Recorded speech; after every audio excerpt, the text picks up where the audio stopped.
you can unmute it. Pressing this one. Okay. Once you'll be done. This one. If the Wi-Fi is working from here, It's working. what then if it's working? Oh, LAN. No, LAN will be. আমার তো LAN option নেই নতুন ল্যাপটপে LAN কোনোটাতে option নেই If you do it from here, then it will be a problem. Yeah, then I have to check as long as I'll just ask after if it's working or not. Okay, yeah.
So anyway, um, so here's our next endeavor here. We're going to talk about semi-positive matrices.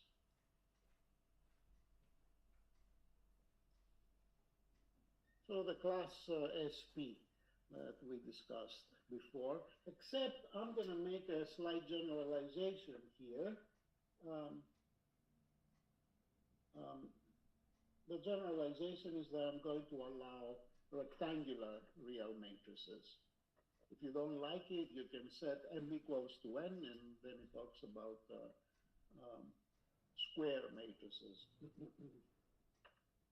So, and it's a fascinating class because, as we said, it's the class, that kind of like, and kind of like contains everything else. Anything we learn about it applies to all of these classes. Okay, so that's the idea. Let me define them formally here. So I'm going to take a matrix A, and I'm going to say it's m by n. So it's rectangular. It doesn't require the definition, the matrix to be square. Some of the properties, some of the special considerations restrict our attention to square matrices, and I will say so when they do. So this one is called semi-positive. And we will write A belongs to SP. If there exists a non-negative vector x such that A times x is positive. Okay? So the non-negative vector, of course, is in Rn, and A times x is in Rm, right?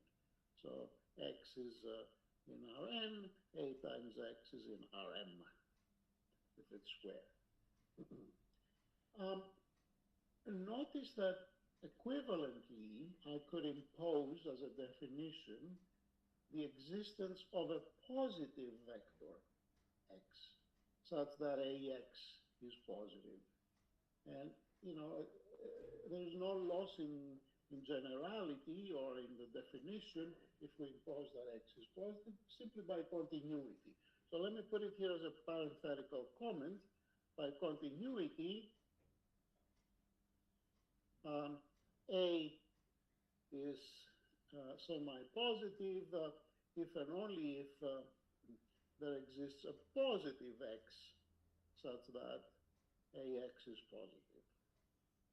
Right? Because if there's a non-negative one, just add a little epsilon to the zero entries for an epsilon positive. By continuity, A times that vector would still be positive if that epsilon is small enough, close to zero, and therefore there exists a positive vector. If there exists a non-negative vector, then there exists a positive vector. So, and of course, conversely, this holds. So some people define it, there exists a positive vector. It doesn't really make a substantial difference. Notation,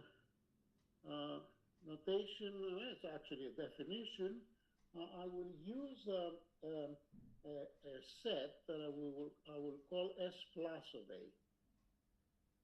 Okay, so S plus of A is a set that contains of all the A's in M continues to be in an M by N real matrix in this whole lecture, unless otherwise noted.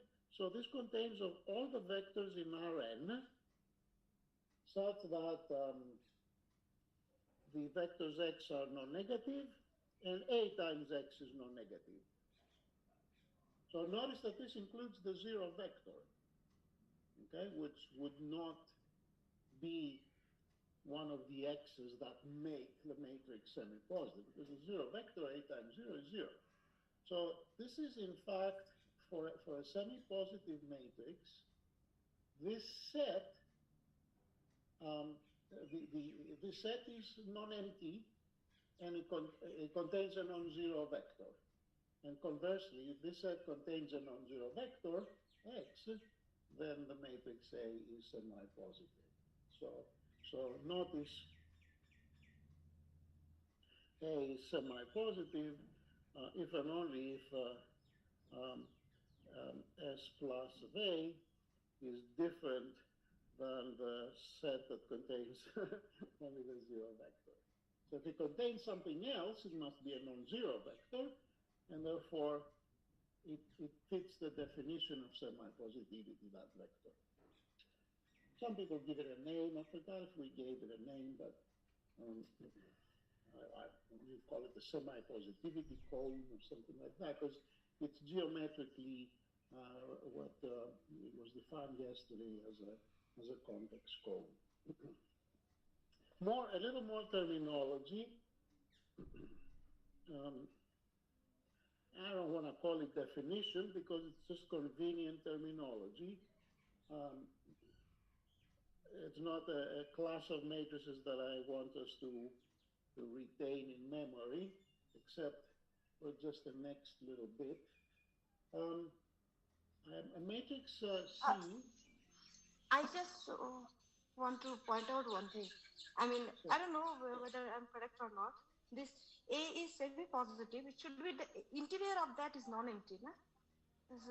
Or S plus is not equal to 0, or it will be the interior of S plus is non-empty.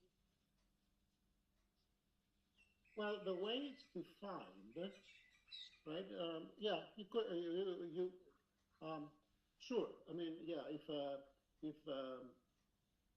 indirectly, you're right, because if it's semi-positive, there exists a positive vector such that AX is positive, so that would belong to the interior of that set. And conversely, if you have something in the interior, it will have to be positive, and AX is. I mean, it requires a little bit of pushing. Here, definitely, if it's non-zero, right? It means it contains a non-zero. Oh yeah, you're right. You're right. We need to be a little bit. I need to be a little bit more careful. Yeah. Yeah. And my mistake here is. Thanks for noticing. It's not in this. It's here. I meant AX is positive. Now that I noticed it. Thank you. I mean strictly positive. No. If it is strictly positive, then 0 cannot be there. Yeah. It's not gone. Right. So let me leave it like that, and let me make the fix you said. Let me just read my notes for a second. Right. If it's non-empty, yeah. So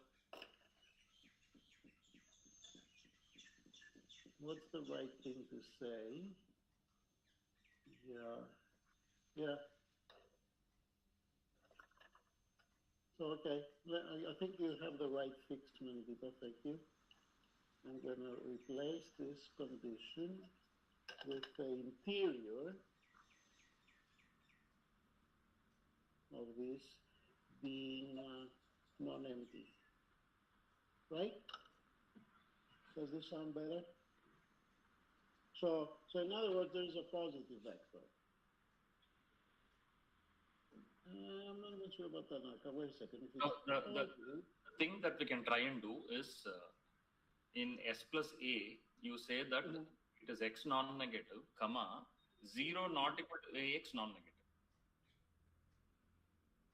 AX is not 0, but it is non-negative. Then it will have a half plane, so the interior will be non-negative. Right. But I'm not sure I want to do that. So you can't allow for AX to be equal to 0 because central matrices will be there. So you can simply say AX non-negative but not 0. So that you will have a half plane and that will intersect with the non-negative extent, and so it will have integral. Yeah, but then in that case it cannot be a cone because 0 cannot be here. So right. I want to make it a cone. That's important. Union 0. Okay. Yeah. Union 0, that's it. Yep. I can do union 0. Let me see how we have done it.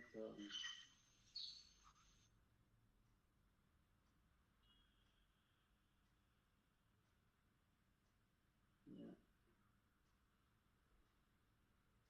See, if you put positive, then it will not be a cone, no? So it will not be closed. So Right.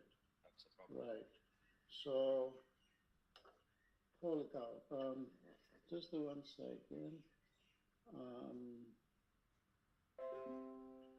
Yeah. Yeah.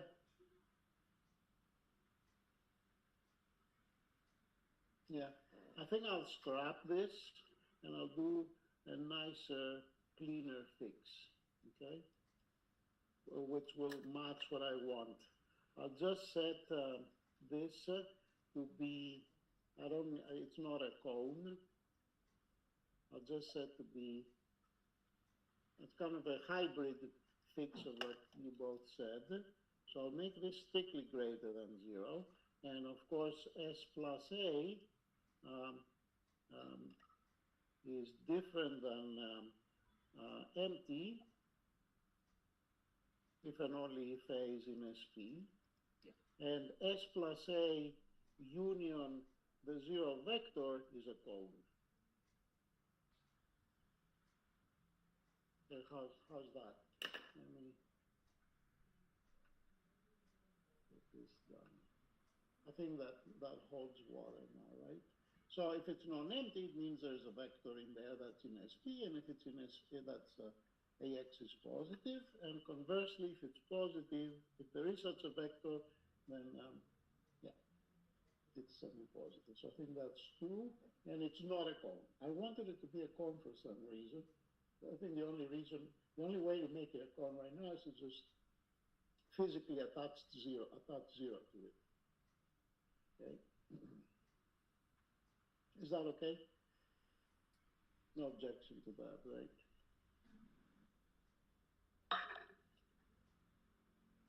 All right. So it's not a cone. It's a conic set. It's not a cone unless you attach 0 to it. All right. So I was going to define now another class, Cij. I think I'll call them. I'll just leave them rectangular again. We'll call it rho positive.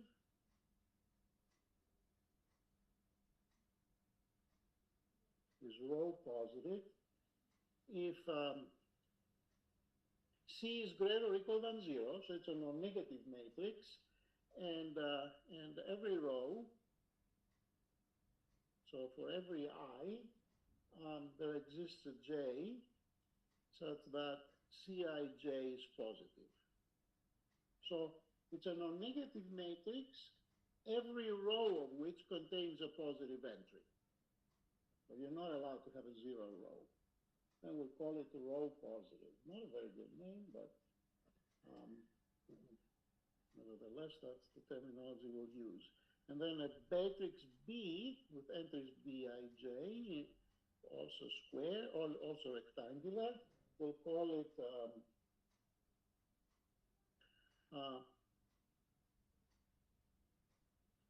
is monotone. Well, we discussed this before.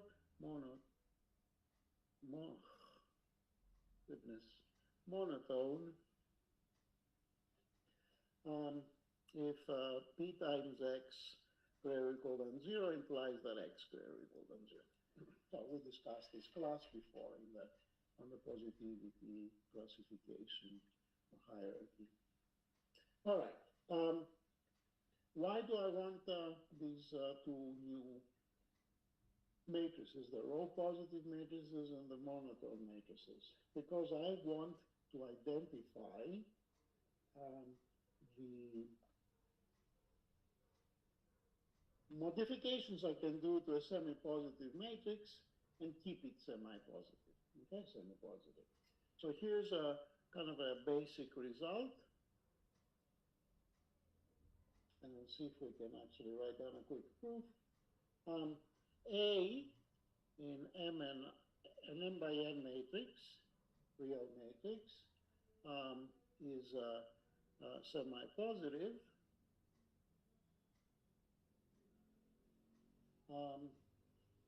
So if, then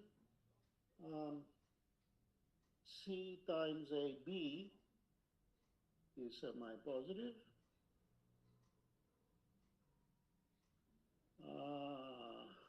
All right, I'm going to take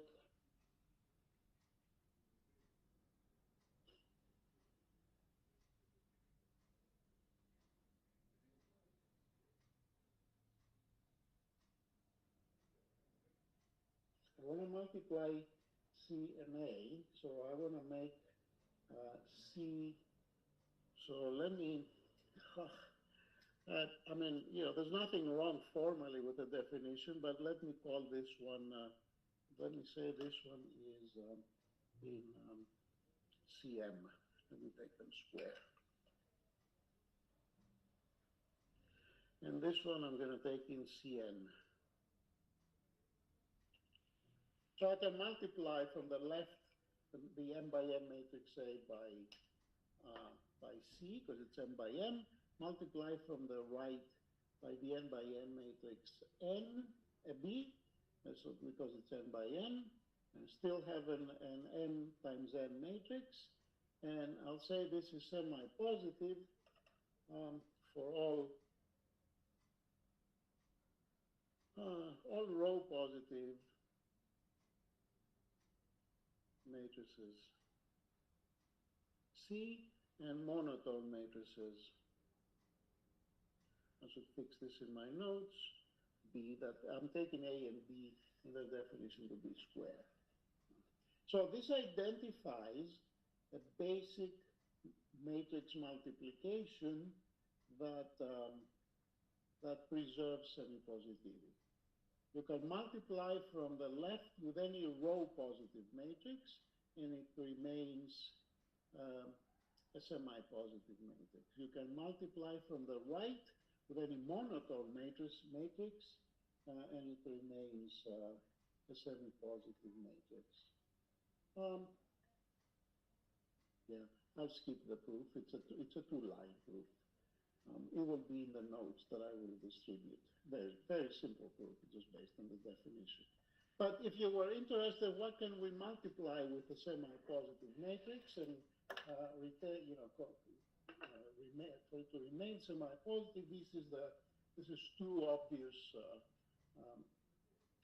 classes of matrices that will have this property. But there are, of course, other basic modifications you can do to a semi-positive matrix to remain semi-positive.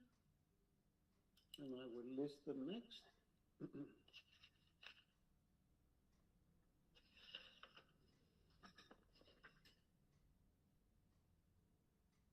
So, of course, I'll say it like this, of course, because the proofs are very straightforward. A being semi-positive is equivalent to the fact that PAQ is semi-positive for permutation matrices of the appropriate size, right? For all PQ appropriate sized permutation matrices. Okay, so permutation similarities or permutation equivalences of a semi-positive matrix retain semi-positivity, and of course the converse is true.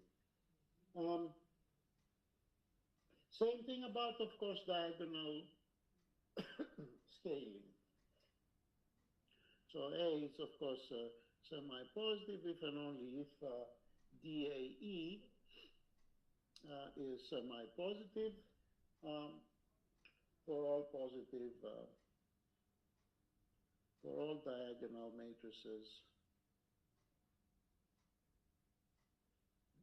D and E with positive diagonal entries.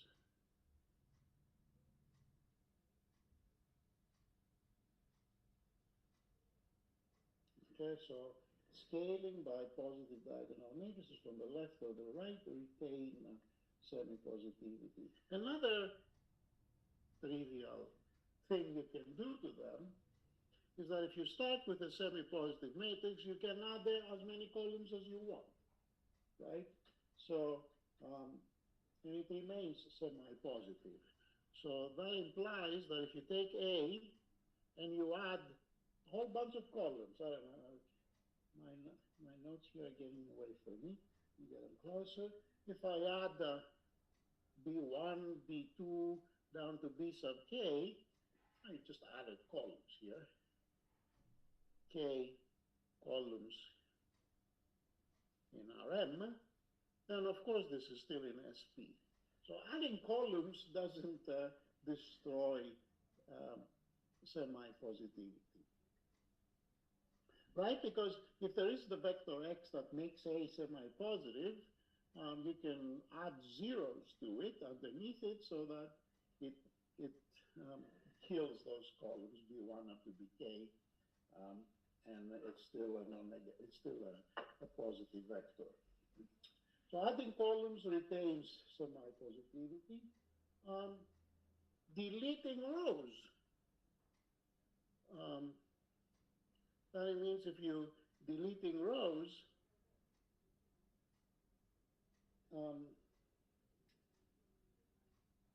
if you delete some rows, not all of them, okay, don't make it the empty matrix,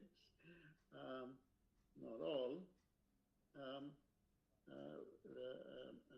results retains, I'll write it like that, informally retains semi-positivity. So you can add columns, you can delete rows to a semi-positive matrix, but this gives naturally rise to a notion of minimality, okay?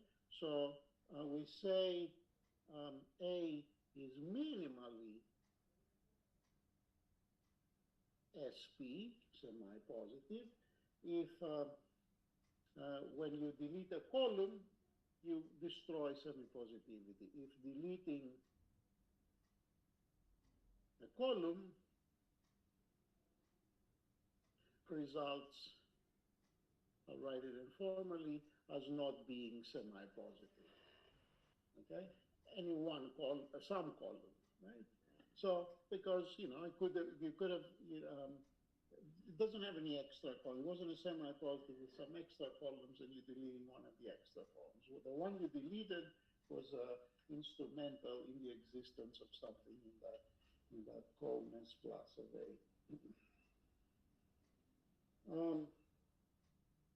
So then you would call it minimally semi-positive. You can very easily produce examples, even 2x2 examples. Okay, the next natural question that comes in studying this class and in any class is what happens to sums and products of semi-positive matrices? And I'll offer a few operations here that are worth thinking about. What if you multiply or if you add semi-positive matrices? What can you expect? So let me take, for that purpose, three matrices, A, B, and C. And let's suppose they're all semi-positive of appropriate sizes, so that I can do whatever I'm going to do, like multiply them together. And I'm going to also consider a new set, R plus of A, which is the set S plus of A multiplied by A. So these are the non-negative vectors for which AX is positive, hit by A. So therefore these are positive vectors that this set R plus of A contains. Then here are some basic observations that are not hard to prove at all. If R plus of B intersection S plus of A is different than empty, then the product of A and B is semi-positive. And in fact, if the converse is not true, okay, we can produce counterexamples. These are good. Little exercises. If you let A multiply when A multiplies a vector that lives in the intersection of R plus B, S plus A, and R plus C, is strategically chosen, and this set is different than empty, then that A plus B is semi-positive. And the converse is not true. You can find counterexamples where the sum is semi-positive, the two matrices, but this set is empty. So I'm looking for some really basic conditions. What can I multiply a semi-positive matrix with and keep it semi-positive? When can I multiply two semi-positive matrices and still be semi-positive? When can I add and still be semi-positive? And these simple results on this page provide kind of like straightforward answers. Michael, someone seems to be having a doubt. Bharat Pratap. Sir, yeah. What is R plus A? You define A times S plus A. Right. Yeah. So S plus A was this set that we had trouble with. It's the set of all non-negative vectors that get mapped to the interior of the non-negative order. They are the type of vectors that make A semi-positive. So when I take these vectors and I hit them all with A, in other words, I collect all these A sub x's, A times x's, which are positive vectors, then I call this set R of A, R plus of A. Just a notation. Michael, this last result, you are putting a condition including C, but the conclusion doesn't involve C. You want to say A plus B plus C or A plus B into C? I don't know. Yeah, you're correct. Oh, goodness. Okay, let me fix it here. Okay, so this should be a lot different. Sorry about that. It's kind of getting late for me. This is C times A times B. Okay, so this is now the product of three, and I'll mention the sum condition next. This is the product of three semi-positive matrices being semi-positive. Okay, I'll fix it in the notes. And here's the next one. It's about the sum. If S plus of A is much simpler. S plus of B is different than empty. It's non-empty. Then A plus B. Thank you, Siva. AB is semi-positive. So some basic conditions for the product of 2, the product of 3, and the product of the sum. Now notice the symmetry here, right? The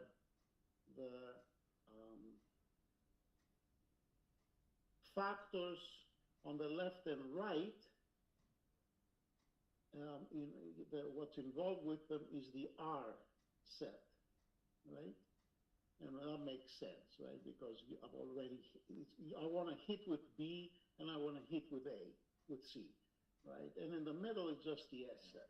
So if this intersection hit by A is different than is not empty, then the product of these three semi-positive matrices is semi-positive. And the converse, we have counterexamples of the converses of these.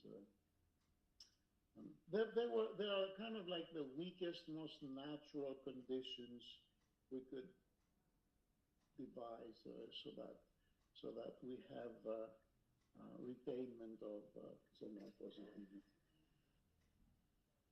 But there's another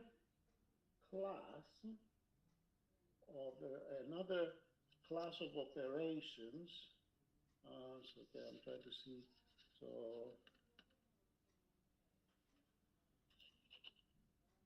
well, that's interesting. I think I'm going to skip it in the interest of time.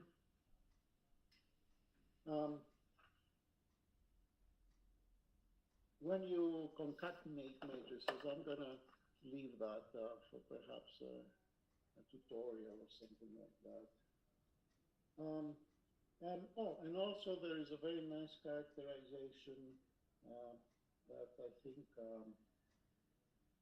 think Manideepa is going to talk in session 12 about, so I can safely skip that as well. That's having to do with the qualitative analysis of semi-positive matrices. Okay, so we're doing okay. All right, next fundamental question. What about the eigenvalues of course, square semi-positive matrices?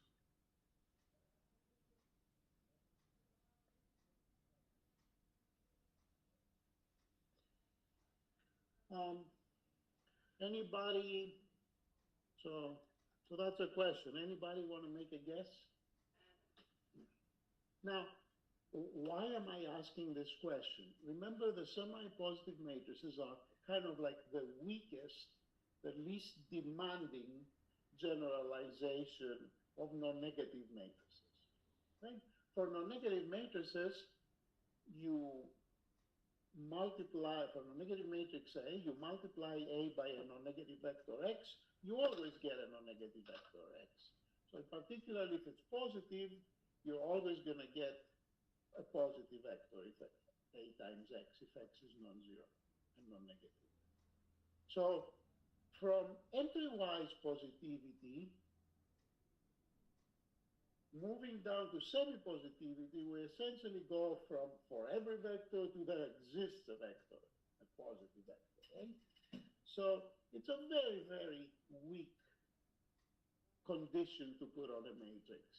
It's a very wide generalization of matrix positivity. Now, for positive matrices, there is a famous theorem called the Perron-Frobenius theorem that says the spectral radius is an eigenvalue. So is there anything like that for semi-positive matrices?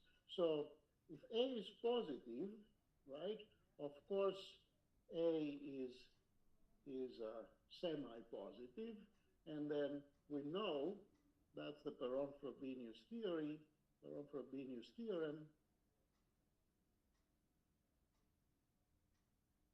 that the spectral radius of the matrix is an eigenvalue. So there are very, very great impositions to the spectrum of a matrix if you assume that its entry-wise positive. Are there any impositions when the matrix is semi-positive? Does this imply anything about the spectrum? I don't want to put it on all on the spectral radius, on anything. I don't care what it would be. I hate these roller type of erasers. So I'll say here, if A is in SP,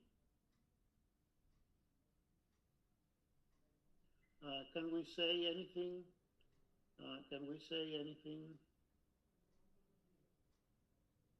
So what do you think?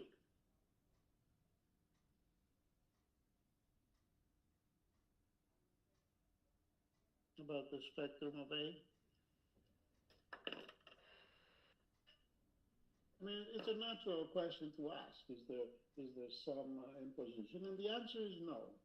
It turns out that the spectrum of a semi-positive matrix can essentially be the spectrum of any real matrix. Okay, so here is how I would state it. If sigma is the spectrum of the matrix A, and A is any square real matrix, then there exists semi-positive, let's call it B, such that sigma of B is sigma. So no restrictions to except the spectrum of a real matrix, right? That's all. No restrictions to spectra of semi-positive matrices. They can be anything. And that's kind of discouraging. It means that we departed too much from entry-wise positivity, and that's not surprising. That's why SP contains every class that we can work with or think of that involves the word positive or non-negative in it. But it turns out there are geometric mapping, if you want, similarities, and that's not the similarity in the matrix sense. Similarities between entry-wise positive matrices and semi-positive matrices. So this is entry-wise positive. I'll remind you. You know, there's mappings. Like, for example, a positive matrix maps the non-negative orthant into the non-negative orthant. And in fact, it maps all the non-zero vectors into the interior. There's something very similar that happens, even though there's such dramatic difference. There's something similar that happens with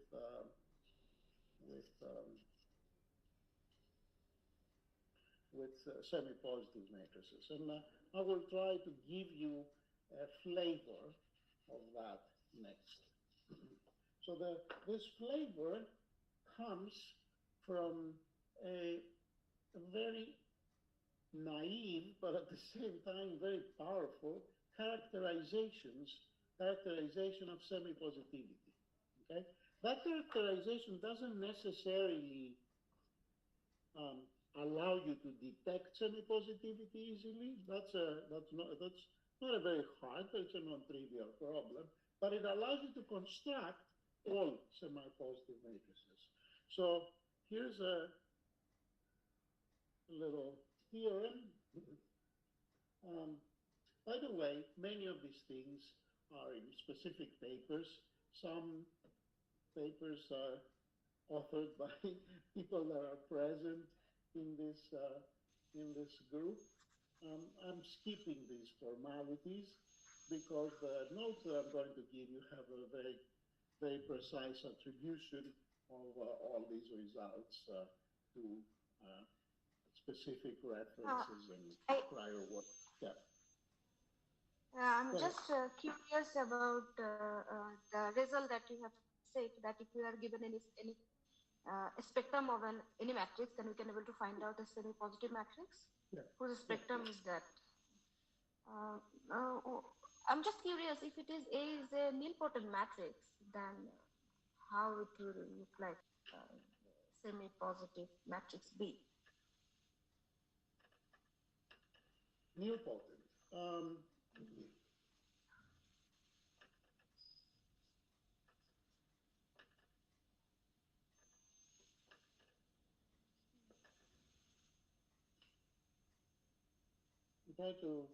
I'm trying to think of that. That's a good question. Because it came to my mind. The reason is because if the spectrum contains all the non-zero eigenvalues, then definitely you can construct a B by a diagonal matrix by taking the absolute value of that spectrum. So only problem will be where it is having the zero eigenvalue, so that portion. So which is related to the nilpotent part or something like that. So yeah, I'm not sure I follow, but that's a good question. Um, um, so let's construct, can you construct a semi-positive matrix, all of whose eigenvalues are zero? I think that's Right? fine, no? I mean, you can just take take the matrix, all of whose entries are zero except the last column, which is just anything positive. okay, we can take 1, 1, 1. Diagonal entry. So what about the last diagonal entry? The last diagonal entry should be zero for potency. Okay. Let's construct. I mean, I'm sure I have thought about this before. So, so you wanna, all right, so let's construct. It has to be, yeah. So,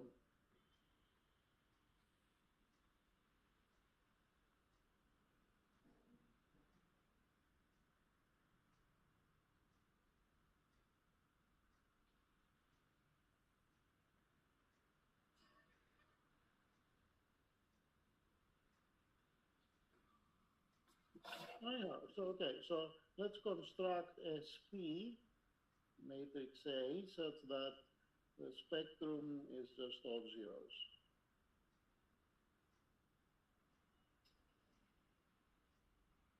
Can we think about it separately? Finish my talk and we can come back to this.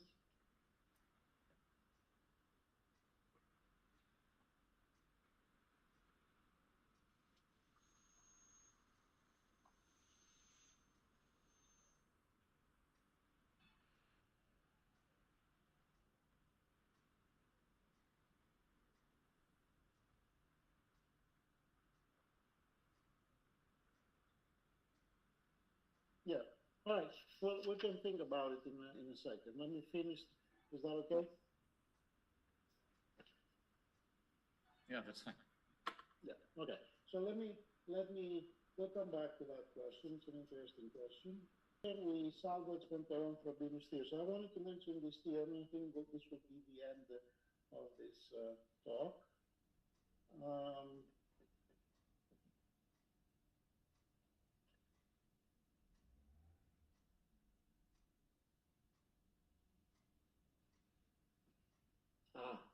I just found the answer to Nikita's question. But I'll let you struggle with it. The answer is there isn't one, but I'll tell you in a second. So okay, let's resolve it here and now. I'm being careless. Where is the thing?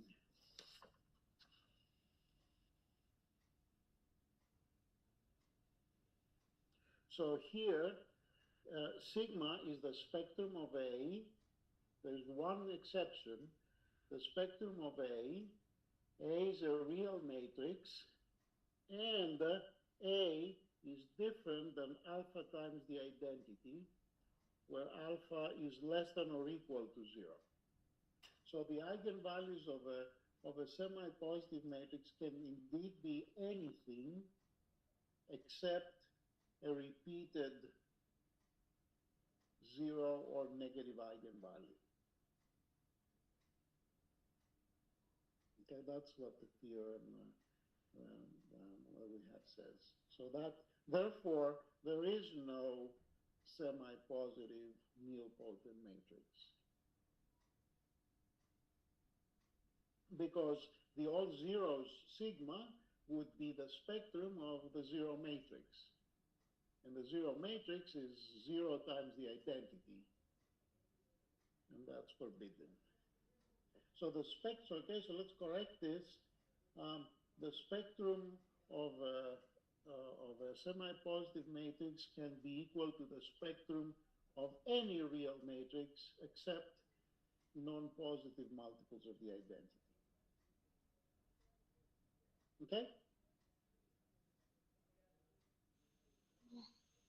Yeah. Thank you. It's still all in my book. Yeah. A very good observation. Thank you. Right. So this theorem now, and I think we can finish with that. A, being an m by n real matrix, is semi-positive if and only if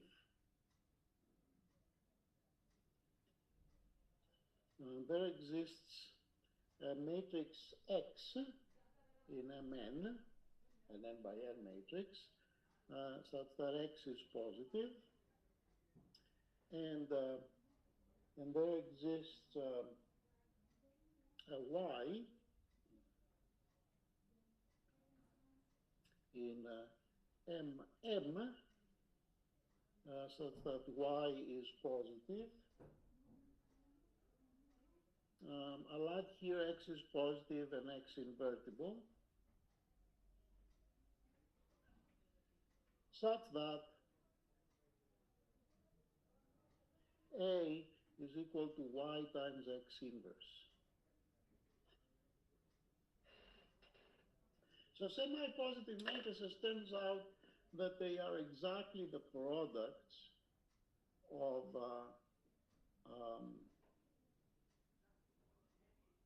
I need to fix the dimensions here. Help me see that.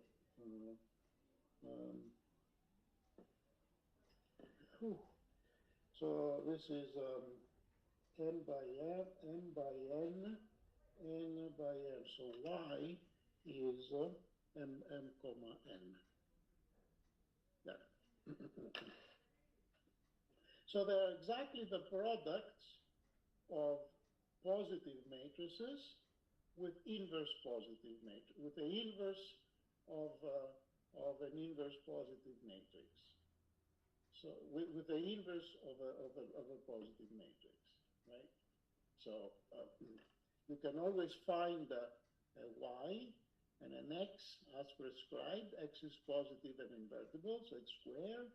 Y is positive and the same size as A, and the product is A. So then A is semi-positive, and if it is semi-positive, you can produce such a factorization.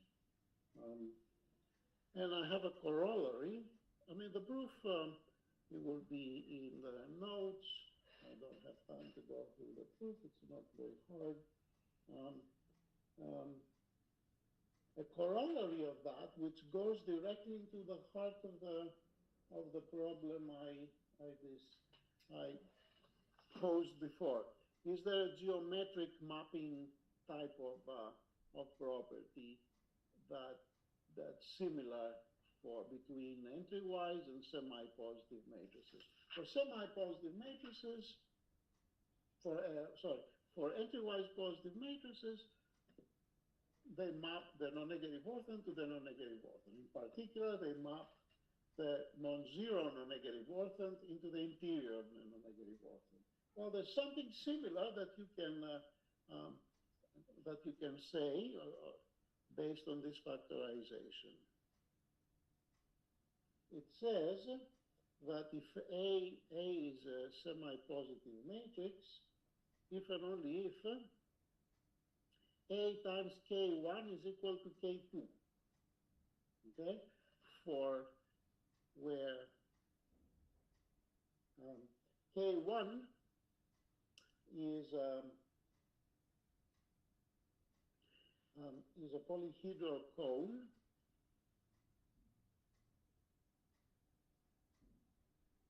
in Rn, and K2 is a polyhedral cone. Polyhedral cones are the ones that are finitely generated. In other words, they are the products of a non-negative, of a matrix, of a non-negative matrix with Rn plus. So they're generated by the columns of a non-negative matrix. If you recall, many people spoke a little bit from yesterday. K2 is a polyhedral cone, and this one lives in even in a nicer world. This lives in the interior of Rm union the zero vector. So, sure, A is entry-wise positive, right? If and only if A times Rn plus is inside Rn plus, and A times something very, very similar holds geometrically. It still maps a polyhedral cone into, or in fact, exactly onto another polyhedral cone in the range. So, in fact, I can make this better, a lot better, because this right now is very weak. I'm going to add here a plus and a plus. Okay? So Rn plus, Rk plus is the non-negative orphan. It denotes the non-negative orphan in Rk. So the set of non-negative vectors. So for a semi-positive matrix, a matrix is semi-positive exactly where you can find a cone, a polyhedral cone of non-negative vectors that get mapped exactly to a polyhedral cone with non-negative vectors. Okay, so there is a this is very, very similar, very akin to the defining property of an entry-wise positive matrix. So in terms of the spectrum, there's hardly any restriction, but in terms of the geometric behavior of a semi-positive matrix, there is some very strong similarity between entry-wise positivity and semi-positivity. All right, I'm going to stop here and not tire you anymore about this. Any questions? Just one comment. This minimal semi-positivity for a square matrix is characterized by the fact that it is invertible and that the inverse is non-negative. It's monotone. Correct. Yeah. So you just, this is an important fact. A is minimally semi-positive. So if you delete something, it doesn't stay semi-positive if and only if A is square. It has to be square, and the A inverse is positive. So it's square, it's invertible, and its inverse is positive. So yeah, there is another, I guess that's a good point, that's another connection between semi-positivity and entry-wise positivity. And this time it comes again, in the form of the inverse, but minimality is crucial here, to prove that. Yeah. And just one last comment, which takes me back to that the inclusion thing that you mentioned. Of course, it doesn't look very good. If you look at EP, entry-wise positive, if you look at rank 1 matrices, that is precisely Q. So tell me again, it's EP? EP, all entry-wise positive matrices. In that class of matrices, look at the subclass of rank 1 matrices. That is precisely the class of Q matrices. Okay. Yeah. Right. Yeah, I think it's hopeful that there are some relations that can be discovered, more relations that can be discovered. The more you mention this, the more it comes back to memory when Susmita was working on this topic. that there is hope in there that two matrices are somehow, there's some relation to semi-positivity, at least until some weak, under some weak assumptions. I mean, everything points towards semi-positivity, right? So why not the 2 plus? One thing just coming to mind. Yeah. Yeah, just to, yeah, it's about this minimally semi-positive matrix, because it is a square matrix, then it can be characterized by this inverse positive matrices. Just about if it is a non-square matrix, can we say something about this Moore-Penrose inverse, whether it is non-negative or not? Oh yes, definitely yes. Yeah, there's a lot of work on generalized inverses of semi-positive matrices, exactly because of this relation.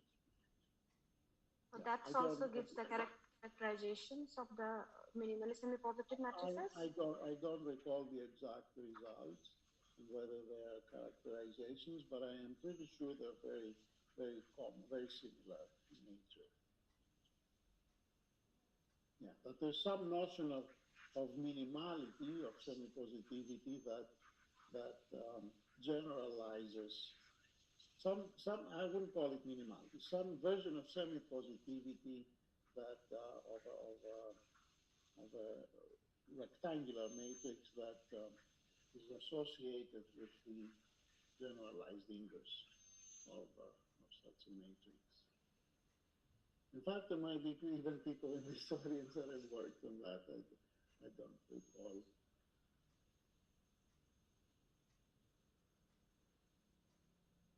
Or students of ours. Sorry, it's just too much to remember everything. I almost automatically assume that every generalization you can think of has been. Well, it's not true. It's not true. I'm sure you can think of stuff to do with everything we've mentioned today, but yeah, people do try generalized to replace the notion of it. Even I believe this result has been generalized somehow. I forget exactly who did it and when. Into something that involves generalized inversion. But I mean, I don't think this is particularly useful computationally. And if I give you a semi-positive matrix, if you discover a vector, a little x that does the job, then you can find these matrices y and x are easy to create. Conversely, if you assume that you have a y and an x like that, it's easy to prove that A is semi-positive. But it doesn't make the problem of detecting if a matrix is semi-positive any easier.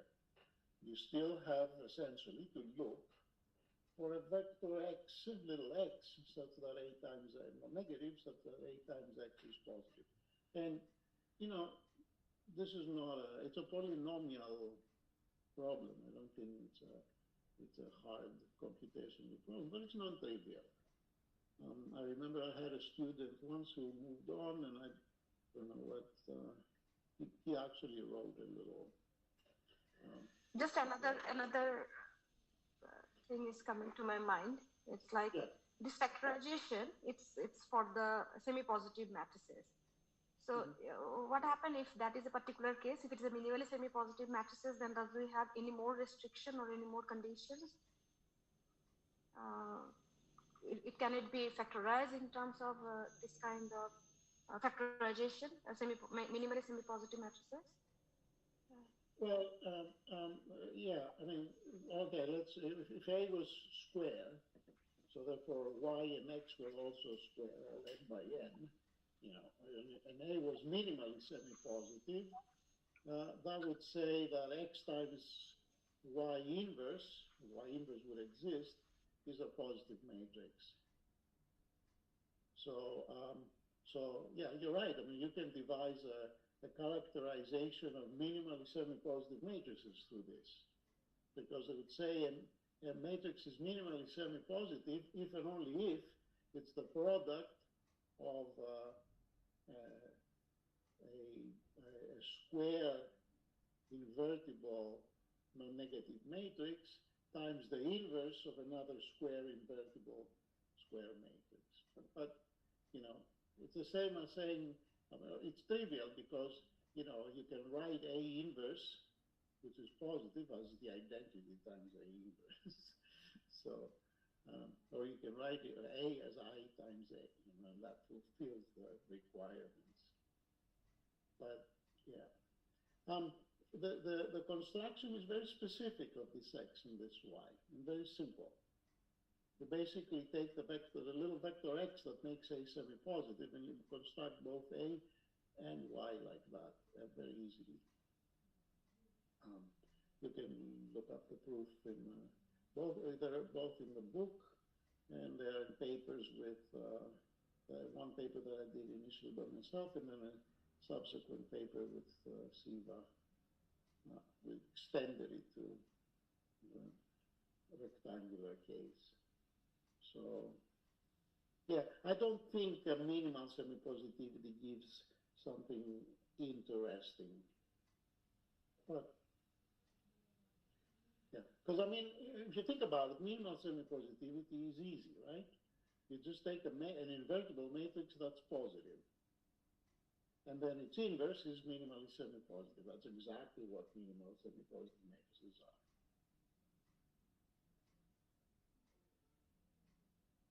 And by the way, the proof of that is not trivial. One direction is easy, and the other direction is quite involved.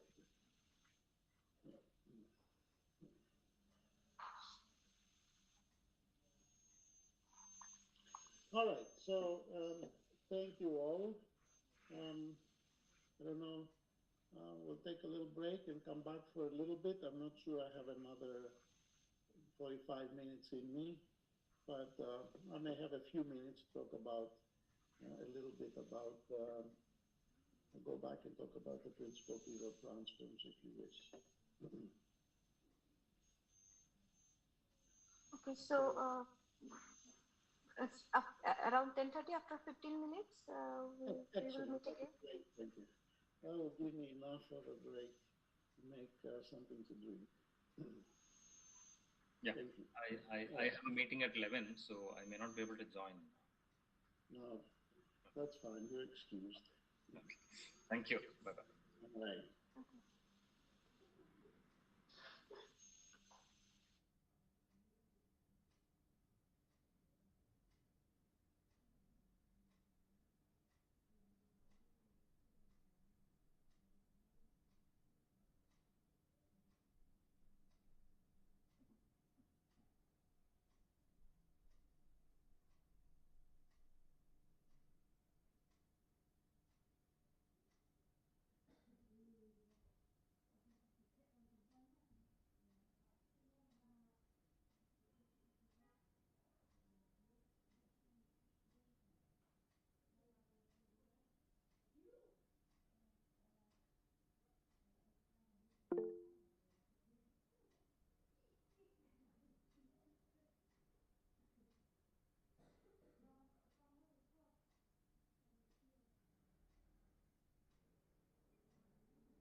entire screen has been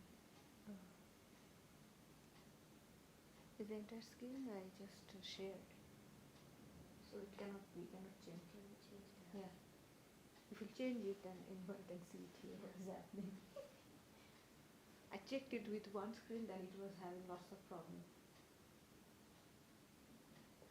Check them. I have no. We'll check it then. So it's just because yesterday I could not able to do much, so I just did whatever was convenient.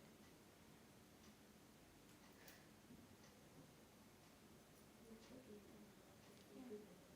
You can check it from my here also, this laptop also, so you could hear everything, registering it here, everything over there. I make it off, so I'll be making it off. No, let it be off. I'll try to see if I can get it.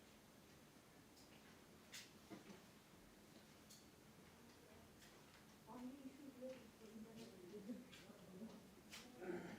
is now I think yesterday because I have the Jio connection at my home, it was going in one room I just take the laptop and showing you. So no, I have nothing like that. But here is that nothing happening. And I don't know how to fix that problem. When the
Hi, Manidika. I lost track of time. Is it time to start?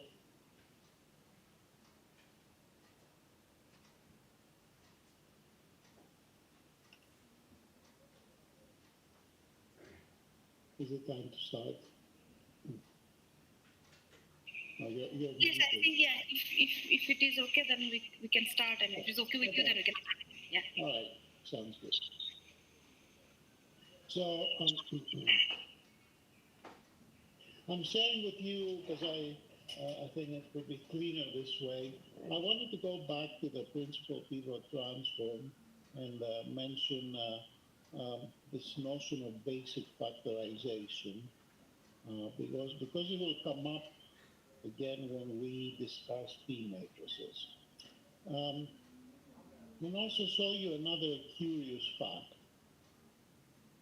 So let's look at this lemma 3.4 here, which sets up the situation. So the purpose of this lemma is that I'm going to take the principal pivot transform of A with respect to some index set alpha and factor it as a C1 times C2 inverse as a product of two matrices. Well, you can do that, so this lemma,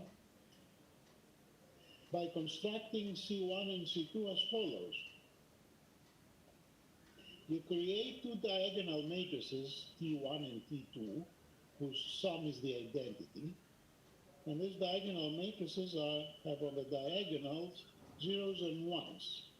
T1 has ones where the index set alpha lies, and zeros everywhere else. And therefore, T2 is complementary to that. So T1 plus T2 are two diagonal matrices whose sum T1 plus T2 is the identity. And it turns out that if you take C1 to be the matrix here on the left, which is like taking the matrix T2 plus T1 times A, and if you take C2, the matrix here on the right, which is like taking T1 plus T2A, then it's just a matter of multiplication that the product gives you the principal pivot transform. But it's kind of like a revealing factorization. Factorizations in general in matrix theory are a desirable and very powerful representation of a matrix. Think Schur's lemma, think singular value decomposition, think Jordan canonical form. They're all factorized. Think QR factorization. I mean, it's very revealing. And this one doesn't lack in what it provides us. So one particular aspect of this factorization, and that's why I'm mentioning it here, I will write it down again when we talk about P matrix, is the fact that this is a very key observation, a very key result in proving that principal pivot transforms of P matrices are also P matrices, okay? And that's a very powerful property that's used in solving the linear complementarity problem when your matrix M, we call it there, is a P matrix. I remind you, P matrices are the ones that have positive principal minors. So I just wanted to emphasize in this little extra time that we have that this is the situation. It does have another very peculiar consequence, which I have not been able to put a finger on, is theorem 3.6, that in fact, the principal pivot transform B of the matrix A satisfy this peculiar identity. Minus B and put the identity next to it, I put the matrix A below it. There's a permutation in the middle that makes this whole product zero. So there is some orthogonality, combinatorial orthogonality, that's involved in the principal pivot transformation. Okay, so it's a curiosity. In fact, this is related to the basic factorization. The matrices T1 and T2 that we use in the basic factorization to create these basic factors, if you want, can also be used as the permutation here in the middle that makes this orthogonality condition correct. So this is a kind of a peculiar result. But there's another thing that's even more interesting about this basic factorization, as I call it. I don't know what else to call it. I thought it was very basic in nature, so that's why I just called it the basic factorization. There's another consequence of that. One of the first things that I wondered about when I first learned about the principal pivot transform, which I remind you, if I go back to its definition, just to remind you, it satisfies this basic property here, right? That it kind of reverses portions of the domain and the range of a matrix. You see, the x1 and the y1 have swapped positions when B is the principal pivot transform with respect to the first k entries. So the first thing I wondered about this is, okay, so imagine, you know, this x1, x2, and y1, y2, they're eigenvectors. You know, so x1, x2 is an eigenvector, and y1, y2 is lambda times that eigenvector. So imagine that you have an eigenvalue-eigenvector equation. And then how does this translate under principal pivot transformation? You'll take some of the lambda times the eigenvector entries and move them to the other side, and conversely move some of the entries of the eigenvector to the right-hand side. And you still got now an equation that involves the principal pivot transform. So there's some predictability, but not quite, as to there's something intriguing about how principal pivot transform might change the spectrum and the eigenspaces of a matrix. So it turned out that this basic factorization did give some insight as to the eigenvalues of the principal pivot transform. Let me see if I can now find it in that paper. By the way, I will share this entire paper with the material I'll give you. So it's this theorem 4.1 that talks about the eigenvalues of a principal pivot transform. So it says the following are equivalent. So I have a matrix, I have a principal pivot transform, VPT A of alpha, and I factored that into its basic factorization C1, C2 inverse. So I'm saying the following are equivalent, and they're not hard to see. If lambda is an eigenvalue of the principal pivot transform, then it is also an eigenvalue of a matrix pencil. You know, a matrix pencil is a matrix of the form matrix minus lambda times another matrix, where lambda is a parameter. Okay? If C2 here were the identity, this would be, lambda would be an eigenvalue of C1. So the generalized eigenvalue problem, as we say, we replace the identity by C2, and we call this quantity a pencil, matrix pencil. So lambda being an eigenvalue of the principal pivot transform, it means it's an eigenvalue of the product C1 times C2 inverse.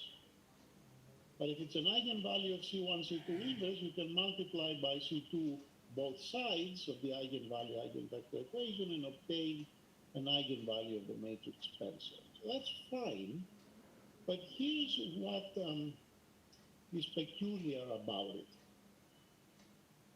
if in fact your lambda is a non-zero eigenvalue of the principal pivot transform, based on the basic factorization, you can prove the following very nice fact. Lambda is an eigenvalue of the principal pivot transform, and it's non-zero, okay? Then create a diagonal matrix D that has lambdas on the diagonal, or 1 over lambdas. So it's not quite lambda times the identity, but close to it, right? Is some entries of the identity have been multiplied by lambda, some entries have been multiplied by lambda inverse. And they're predictably which ones. I'll multiply by lambda the diagonal entries that are in the set alpha, which define the principal pivot transform by lambda inverse, and by lambda the other ones. Well, if you create this matrix D, remember it's a diagonal. It's almost like lambda times the identity, except if there are some lambda inverses times 1 in there. And you find the matrix A minus D, then it is singular. What does this really say? It says that in fact, it resembles or, tries to say the following, that PPT, principal pivot transform,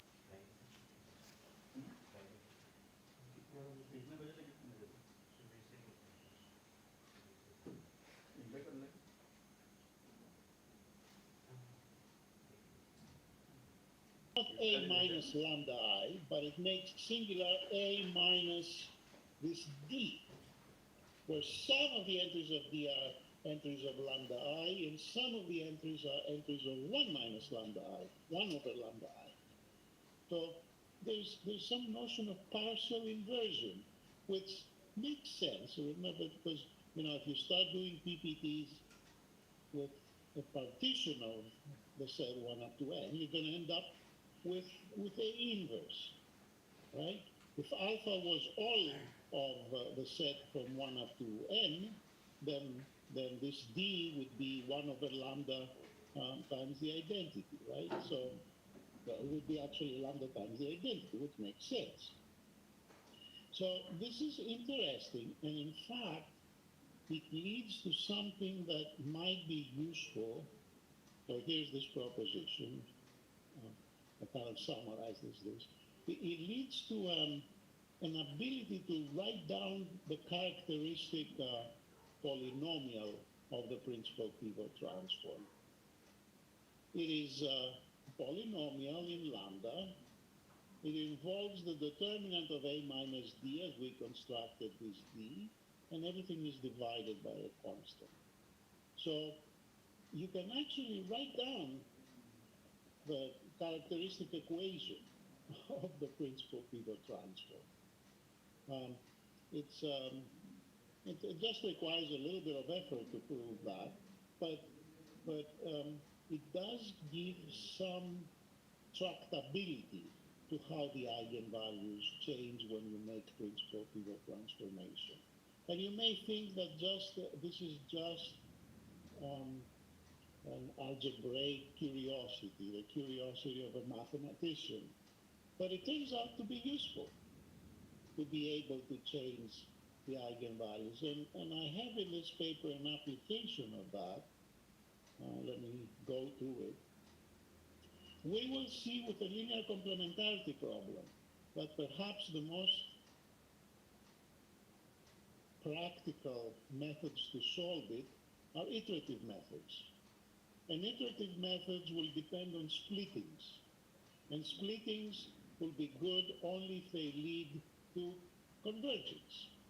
So you have fixed points in your iteration, which will be the solutions to this iterative scheme, be it a linear system or a linear complementarity problem system. Well, some splittings are not necessarily every splitting is convergent. The iteration matrix may have a spectral radius greater or equal than 1. But then, based on what we just said, there is a possibility that you can perform a a principal pivot transformation of your matrices, and that will predictably change the eigenvalues, predictably give you the solution you want if you apply the iteration to the transformed matrix, which transformation, because of the way it changes the eigenvalue, suddenly has become convergent. So I couldn't illustrate this better as with an example. You know, there was a iteration scheme x equals tx plus c, and you know we define an iteration and we want the spectral radius of t to be less than 1. But here this t has a spectral radius greater than 1. So the Jacobi iteration, for example, does not converge. So we can't apply. But I can perform principal pivot transformation with respect to a couple of entries, a submatrix, and suddenly the new one is convergent. And of course I can find from the solution of the convergent one the fixed point of the original scheme. So in fact, you know, this can happen, I don't know, it happened pretty easily when I was doing that with examples. So that gives a little bit of hope, because you will see when we do iterative methods for the LCP, that some of the classical splittings that lead to iterations, the Jacobi, the Gauss-Seidel, the successive or relaxation, need special assumptions on the matrix M of the LCP in order to converge. We will need to assume them to be positive definite, or H plus, or a P matrix, and so on. But remember, principal pivot transformations are kind of like innocuous with respect to the LCP. That's exactly the exchange of basic variables that Manojita was describing yesterday, and the exchange between these types of variables. And so there is some hope that even for bigger classes of matrices, the iterative methods would work to solve linear complementarity problems. So there is a connection there, and possible research for one to do. So I will come back to that. I don't know if it's tomorrow. Yeah, it is actually tomorrow when I talk about methods to solve the LCP. I will come back to that point, describing iterative methods to solve the LCP. So anyhow, this was just a little bit of background. There's so much interesting things going on, and it requires a little bit of vision and goodwill to see the relations between this transformation, these matrix classes, what do they mean in terms of the LCP. So I'm only mentioning this so that you keep it in your back pocket as a possible tool when you use principal pivot transforms. Yeah, so that's all I have for you today. I don't have anything else to impress on you at this point. So if you have any questions, please let me know. Either now or by or tomorrow or by email. I hope my email has been made available to all of you. I'll be happy to entertain questions.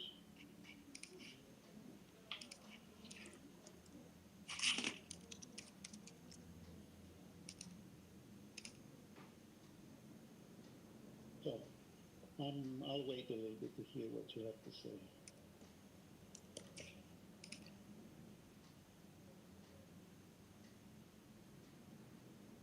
So, any questions or anything, any doubts or anything if you want to ask, then you can ask. Or I'm dropping Professor Michael's email address here on the chat box, so you can email to him also later. Mandeep, is it okay if I email you, perhaps even tomorrow, some things that I would like to make available to all participants? Yes, sure. So Yeah, you can you email can me. email them or just put them somewhere where people can download them. Yeah. Yeah. Yes. And I'll add to it when we finish the course, but I can start with some things now. Yeah. Okay. I'll email them to you.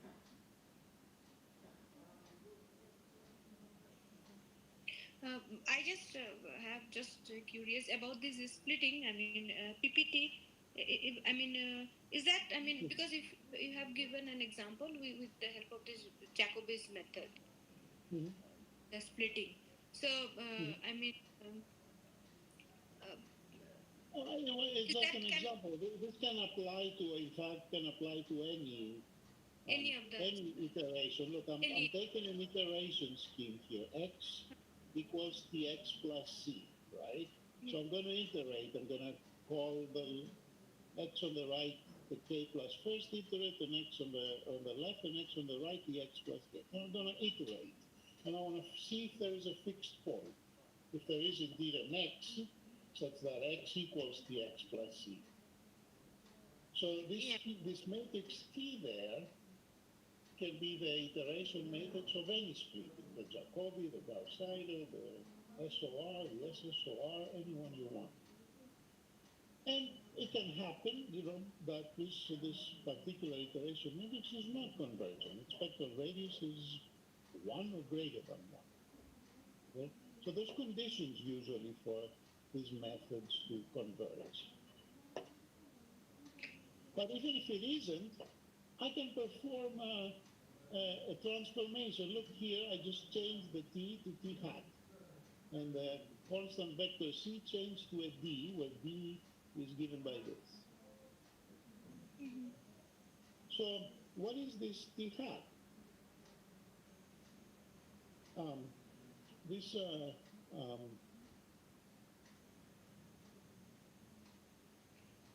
This t hat can be taken to be, let me just read it carefully. Yeah, I've defined it above. It's not in the field. This t hat is essentially a principal pivot transform, right, of t. Yeah. And suddenly, I have an equivalent problem. What's changed is the constant vector and the iteration matrix. But because of the way the eigenvalues of the PPT behave, you can make the eigenvalues of T hat all be in the unit circle. And so therefore the method becomes convergent. I don't know. I have not identified the way to do it. I've just illustrated that it can be done. I mean, I took the Jacobi method. It wasn't convergent. I did a principal pivot transform, and I got a convergent scheme. So that shows that in some way,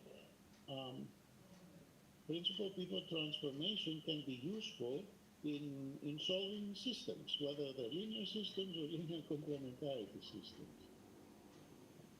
Which exactly way and when exactly can this happen, I don't know. But you see, principal pivot transformation is some sort of partial inversion. So you take some of the eigenvalues and you make them 1 over. So if you took the eigenvalues that were big, then the 1 over is small. That's essentially what's happening, right? And so you eliminated the portions of the space for which the iterative method was diverging, not converging, into spatial components for which things converge. That's essentially what happened. Now, exactly how to do it or when it can be done, because I'm assuming there are cases where it cannot be fixed by principal pivot transformation, I don't know. That's my proposal of research. And I proposed this many years ago, but it was worked on. So Okay, I'm just thinking that suppose A is a matrix and it has a splitting. We don't know. So with respect to that, iteration method converges. Right. So I mean, in that case, I mean, I'm not sure. I mean, can we find out? I mean, instead of the suppose that Gaussian may fail, then Jacobi may fail. Then I mean, can we find out a PPT? I mean, 1 alpha for which it You will. can find out the PPT of any matrix. So your iteration matrix here is T. I don't know where it came from. Whichever method you want. You did a Jacobi splitting, you did an M splitting of, or a regular splitting of an M matrix. I don't know which one you did. So But it for some, means that no, I'm just okay, yeah, got it. this works on any splitting, any fixed point iteration you devise, right? Okay, so and in fact, it could even work on convergent splittings, because maybe under a principal pivot transformation, the spectral radius becomes even smaller than the original one, so it converges faster. I haven't produced an example like that, but I'm sure you can get one. Right, so these iteration schemes, Gauss-Seidel or Jacobi, they don't work on every matrix, right? They work under certain assumptions. So if you apply them to a matrix that's not good for it, we won't converge. The spectral radius of the splitting would be, the iteration matrix would be big. Right? But I'm saying you can remedy this. You can PPT it, and then it can become convergent. Yeah. And it's worth investigating, because we have the characteristic polynomial of the principal pivot transform. So we can presumably study when the roots of this polynomial are less than 1, or under what conditions. I mean, we have a closed formula for the characteristic polynomial of the PPT. So we can perhaps investigate the behavior of the eigenvalues. We just want the eigenvalues to all have modulus less than 1.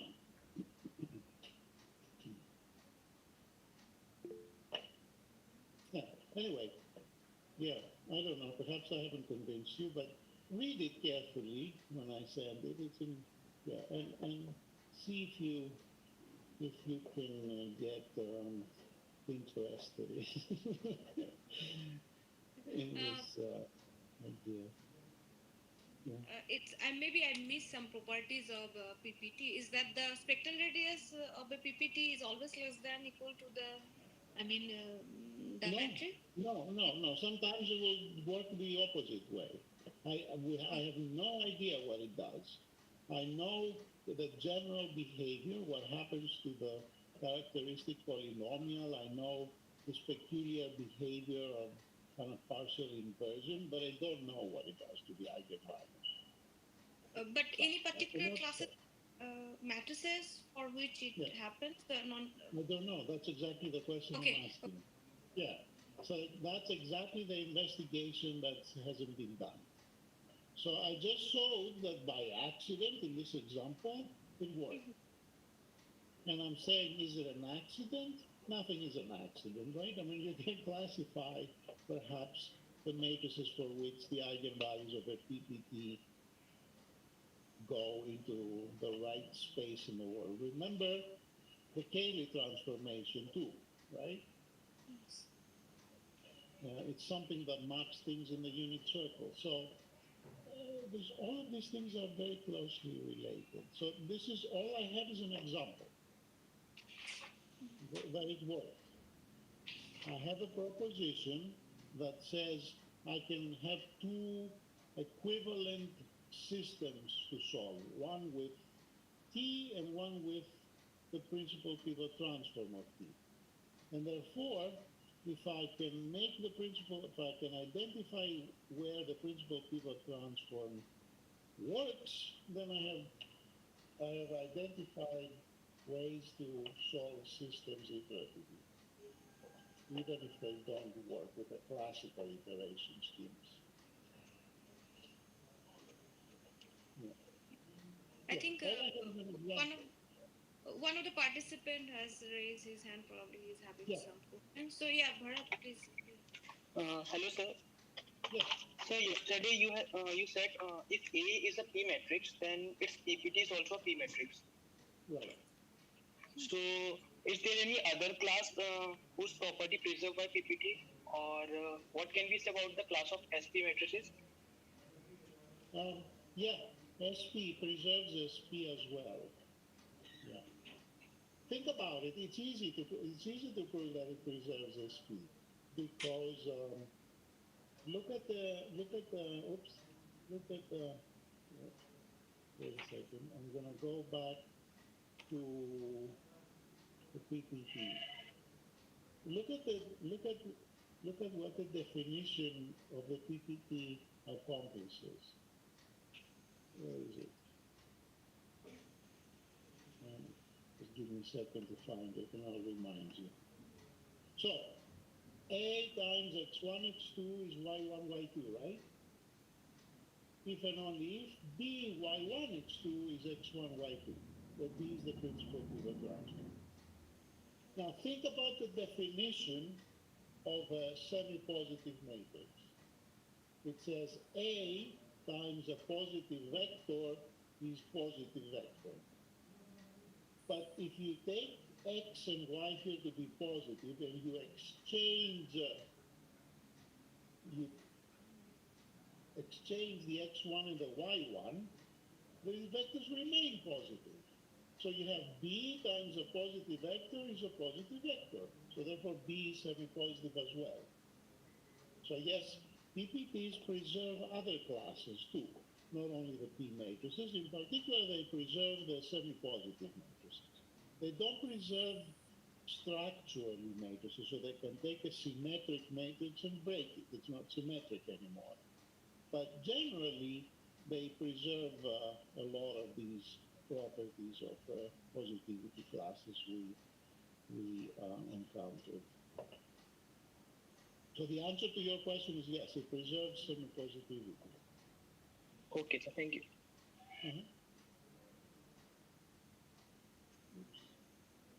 So co-positive matrices, you have defined it for the, symmetric matrices also.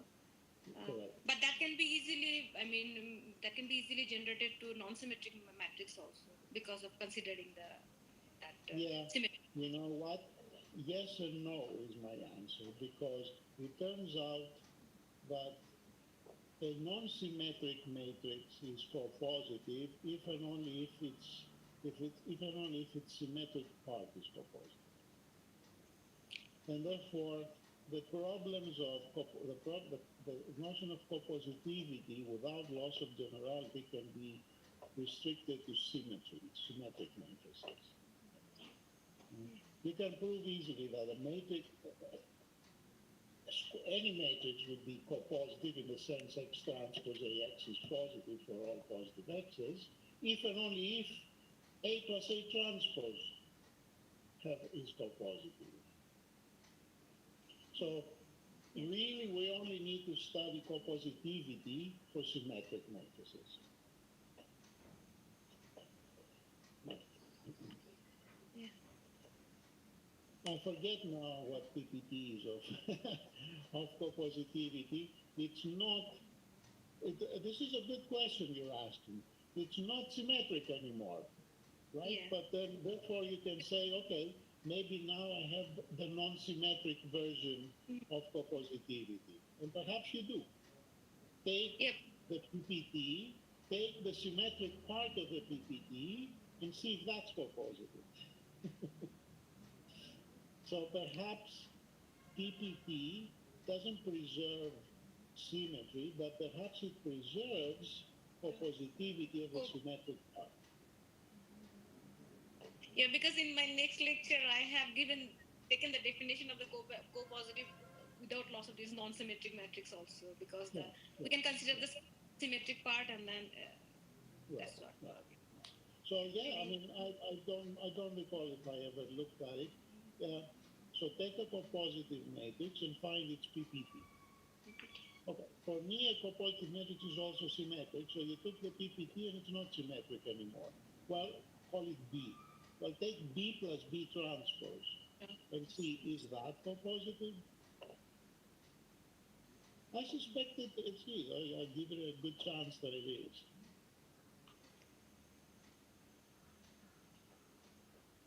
Yeah. Oh yeah, you can. I mean, there's so. I mean, you can play this game with all these classes, right? Because either they require symmetry, and therefore, okay, take the PPT and then take the symmetric part of the PPT and see if that has the nice property, or they don't require PPT, and then perhaps there's a chance that they directly preserve some properties of these classes. I mean, I make it a habit when I work with a class to think of the PPT, but I don't remember if I've actually thought of the PPTs of positive matrices or completely positive matrices, the CP version of them. By the way, the co-positive matrices and the completely positive matrices are both cones, and they're dual of each other with respect to the trace inner product. So anything you prove about co-positive matrices has a translation to completely positive matrices and conversely to duality. Okay, so that's something I don't know. It's a question. It's about this because it's related with the LCP. Suppose if for a particular matrix, the LCP has a solution, Q and M. So that M, if we'll replace it by PPT, PPT of M, that whether that LCP will still, can we say anything about the solutions? I would venture to say that they still have a solution, yes. But try it. I mean, I don't know. Actually, in fact, I wrote exactly what you just said down yesterday on a piece of paper and said that's food for thought. I mean, if the matrix is P, yeah, it should. And in fact, it's still P. It still has a unique solution. So that's why I'm saying this class Q is not well understood. Whatever it is, it's not well understood because take a matrix that's a Q matrix, so LCP has a solution, and do PPT to it. Does it still have a solution? I don't know. I haven't seen any work on that. That's why I'm unhappy with this class Q. It's well defined, but it's not well understood, at least not by me. I mean, there's this sufficient condition for something to be Q in terms of solving the LCP for 0 and for positive vector, and if it does have a solution, then it does have a solution for. There's this Karamardian condition. I don't know what it's called. There are some, but they don't really go directly into what these matrices Q are. I mean, examples, you need to do examples. But with many of these classes for which you have, like, for semi-positive matrices, it works. So therefore, it works with anything, that preserves semi-positivity. Any class that's defined, even P matrices, that's why it works, right? Because the matrix is P and only if every signature similarity is semi-positive. And in principle, pivot transforms preserve semi-positivity easily. So good question. That's a good question for which I do not know the answer. And I don't think anyone does.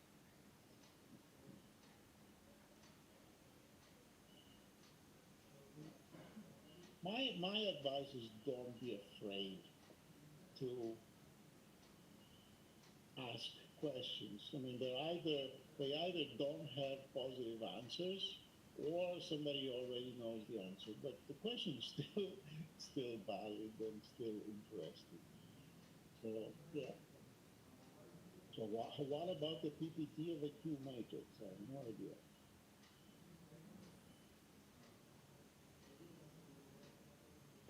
You see, you can write the vector mz plus q equals w, solve for mz, perform a principal pivot transformation to m.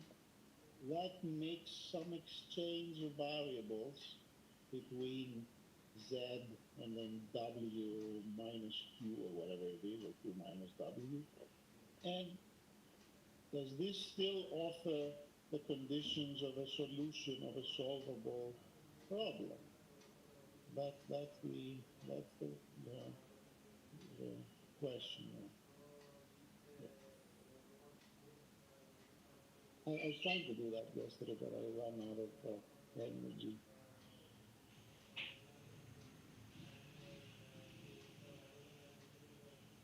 All right, so yeah. This is regarding this spectral property of the semi-positive matrices. So it's I mean it's rho A. I guess it is an eigenvalue, and I'm just for non-negative matrices. If it is non-negative matrices, then Perron Frobenius theorem assures us that the spectral radius is an eigenvalue. Right. So if it is semi-positive matrix, then it preserves this non-negative orthon cone. So I never. No, it's not preserving. I mean, I know it's not preserving. Positivity, yeah. So, yeah. So we cannot say anything on that. That means.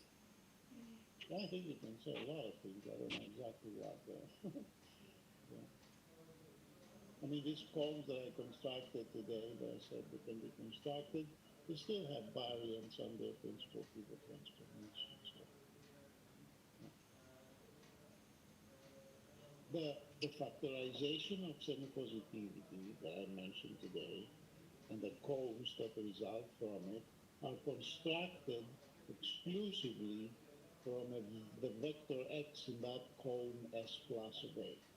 Any vector. You take any vector and you can construct the capital matrix X and the capital matrix Y. That's the A is equal to XY inverse. So it's no unique factorization. It can be done with respect to any vector that's in that cone. And so when you perform principal pivot transform, you just change the vectors in that cone. Just make them look different. But they still define such factorization.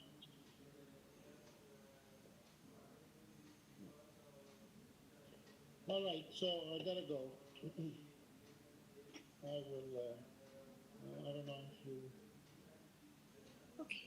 You guys can stay a little longer. I need to go to bed. I have to go. Yeah. 6 a.m. Yeah, thank tomorrow. you. All right. Thank you very Thank much. you. I'll see you guys tomorrow. Yeah. Okay. Bye. Yeah, okay, bye.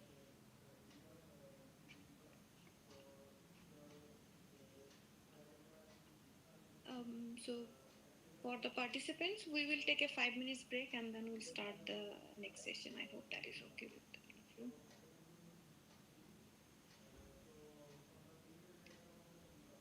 And in the meantime, I just wanted to tell something that I have shared attendance sheet. I forgot to share the yesterday's also. Yesterday's or today's attendance sheet, the Google form. So please fill it up. Okay. And we will see after 5 minutes.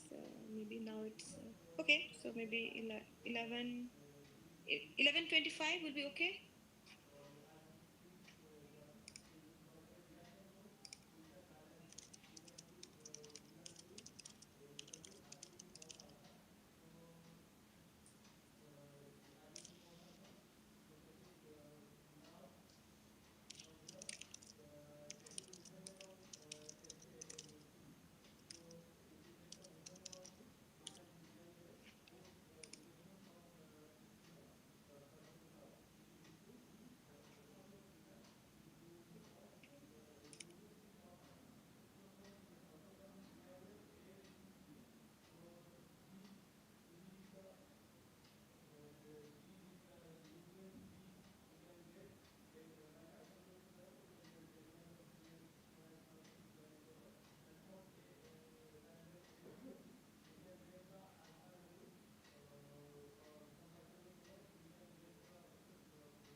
lecture will be there. No, no, ma'am's lecture is not. Yeah. 5 minute lectures.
So good to start.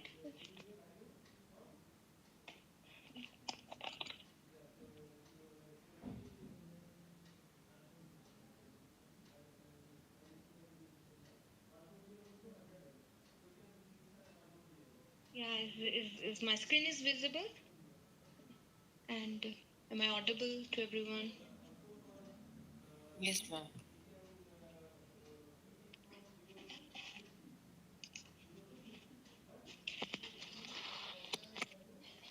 Okay, so let us start. So I'll start from where I ended yesterday. So anyway, so today I'm supposed to talk about the LCP and the matrix classes. So few of the matrix classes already been discussed by Michael.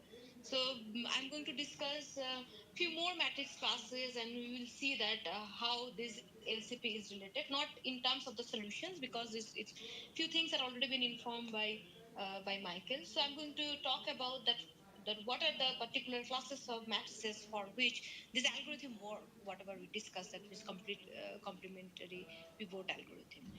Okay, so let us begin with, so what is an LCP? So here, suppose we are given a matrix M. I'm considering it is a square matrix. No, it is a square matrix. Yes, I'm considering it is a square matrix, and Q is in vector. So the LCP is defined by it finding. I can say it's defined by to find the variable. So there are twice in variables. I'm calling it as W is also an unknown and Z is also an unknown, and we satisfy these conditions 14, 15, and 16. So what is that condition 14? It says that this Q should be exactly equal to W minus M of Z. And in the matrix form, if I wanted to write down, so we can write it down in terms of this I into negative M matrix and then M. So that means I can call it as some A into some X, where A is the matrix, this one, and X is the vector, that one. And we need to find out this W and Z such a way it should satisfy in the first condition. Both of them should be non-negative, and they should satisfy in this additional condition number 16, with orthogonal conditions or complement conditions. So we says that the because of the because of the non-negativity, we can say that they are orthogonal to each other. So this condition, complementary condition, is equivalent to show that they are orthogonal to each other. So that's the LCP. So I'm just wanted to tell you that I for to represent these first equations, I'm very much particular. I have used it in many times.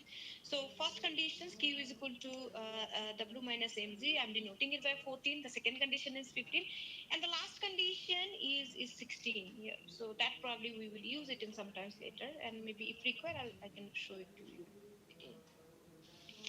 Okay, so let us recall what was the complementary pivot algorithm that we discussed it here, discuss it in the previous one. So definitely we'll be starting with that first. There are few steps. So let me tell you what is the first step. First step is that we will introduce an initial vector, and why we have introduced the artificial variable And why we have introduced this artificial variable? Because to start the algorithm, it's just like an initial condition.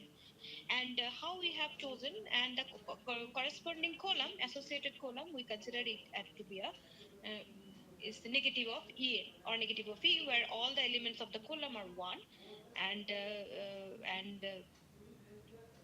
yeah, and together with the negative sign. So that means each of the in each this in the previous one, so we can see that there are m equations are there. So that means each and every equations I'm introducing one variable. So maybe z1, first one is z2, second one is z2, and the last one is zn. If there are, we can say that there are n equations are there. So we have introduced n artificial variable, and altogether I'll be calling it as maybe the z naught. Right? So z naught is, maybe I can denote it by all this artificial variable, and I introduce in such a way so that the coefficient everywhere in the coefficient is -1. It's just for the simplicity is been assumed.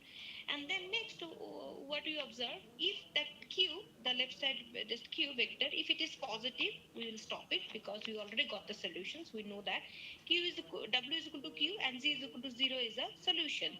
Now look at here, if we will put z is equal to 0. So z is equal to 0, this part won't be there, then automatically q is equal to w. So that means this w and 0, this will be a solution. Since q is greater than equal to 0, so it's satisfying these conditions also. And since this part is z is 0, so therefore this complementary conditions also satisfied. So that means we will stop here. Otherwise, what we'll do? Otherwise, we'll find out the t for which t is equal to minimum of qi.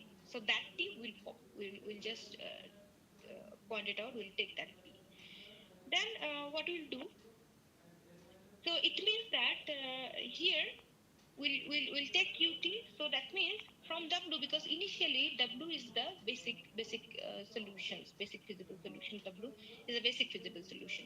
So then what we'll do? So once we finalize the t, it means we got our the basic variable, which basic variables to be dropped from the basic variable. So that means g naught has been replaced by wt. So w2 has been dropped out from the basic variable. So that means now it is becoming w1, w2. So then wt minus 1, then here z naught is coming, and then wt plus 1, and then zn. So this is the new class of the basic variables. So then next question is, what will be the, again, what will be the entering variable? So the next thing is that the entering variable will be the zt will be the entering variable. So we got this zt. The wt is the outgoing variable and zt will be the entering variable on the next step. So then next step, what will be the, then after that, what will be the outgoing variable? So the outgoing variable will be, yeah. So then there will be two possibilities. Then we will see the zt will be related with the column in m, because here you see, if we can see this system, this 14. So that means the variable w is related with I, and the variable z was related with m. So yesterday also we did the this tabular form. So that means this is all these wi's, and here all this zi. Here we write down the negative a matrix, and here we write down the I matrix. So then what will happen? So we will check that this corresponding to somewhere zt will be there. So that means we will check the whether the negative of the teeth column. Fine. So teeth column of A, I mentioned yesterday that these columns will be denoting it by, this is the first column, this is the second column, and this is the third column. So that means in the teeth column of F, this negative m, if all this will becoming less than equal to 0, then that means this algorithm is unstable and we will stop it. And what we'll do then, suppose that it has a positive entry, then we'll find out this ratio, minimum ratio qs by ms, where this ms has been taken over all the positive entries of that particular column. So we got that r, we find out that r, so that means that index. So that means we got our dropped out variable. So that means in that again, so wr will be dropped from the basic variable. So this is how we will continue. And how long we'll continue? There two possibilities can happen. So we'll until this z naught has been dropped out from the initial variable. Now look at here, at the beginning this z naught has been has been inserted in the basic variable. So we'll continue until this has been dropped out from the basic variables, or it will automatically terminated by these conditions, by the first condition. That means when that particular column has all the negative entries. So that terminations will be calling it as a retermination. So in that case, this will happen. So this is the algorithm we discussed this yesterday, which is known as the complementary pivot algorithm. And we have discussed two examples where we have seen that for one example, it works and it gives us the solution of the LCP. And we discuss another examples where it doesn't work. That means if the retermination happens, so that means it is falling under this condition, retermination happen, and the algorithm become unstable and will stop it. So definitely the next question arises to our mind, that what are the matrix classes where this will work? Because if we wanted to apply this algorithm, we probably want to make sure that this algorithm work. So that's the reason is today I'm going to discuss a few of the matrix classes for which this algorithm works. Okay, so before going there, okay, this is about the determinations. I probably just wanted to tell that what exactly is happening. Anyway, I can discuss it later on. I already been discussed. So let us come to the matrices. Matrices for which this complementary uh, pivot algorithm work. Okay, so probably you know it already has been informed by the Michael. It's about the co-positive matrices and about the strictly co-positive matrices. So I'm going to tell you once again. So here the co-positive matrices. So just don't be confused, because in the Michael's talk, he that's what we were discussing at the end. So he assumed it to be a co-positive matrix. He assumed it to be a symmetric matrices. Fine. So here I didn't consider it to be a symmetric matrices. What I have done. So it may not be a symmetric matrix, but what it satisfies, if we have any y greater than equal to 0, and then y transpose my should be greater than equal to 0. So the reason, why it's been, why the symmetric part I didn't consider, because one can easily check that if M is a non-symmetric matrix, so this is non-symmetric, so then what is happening? So we can consider a symmetric part, so which we know that this will be m plus m bar by 2. So that is the symmetric part.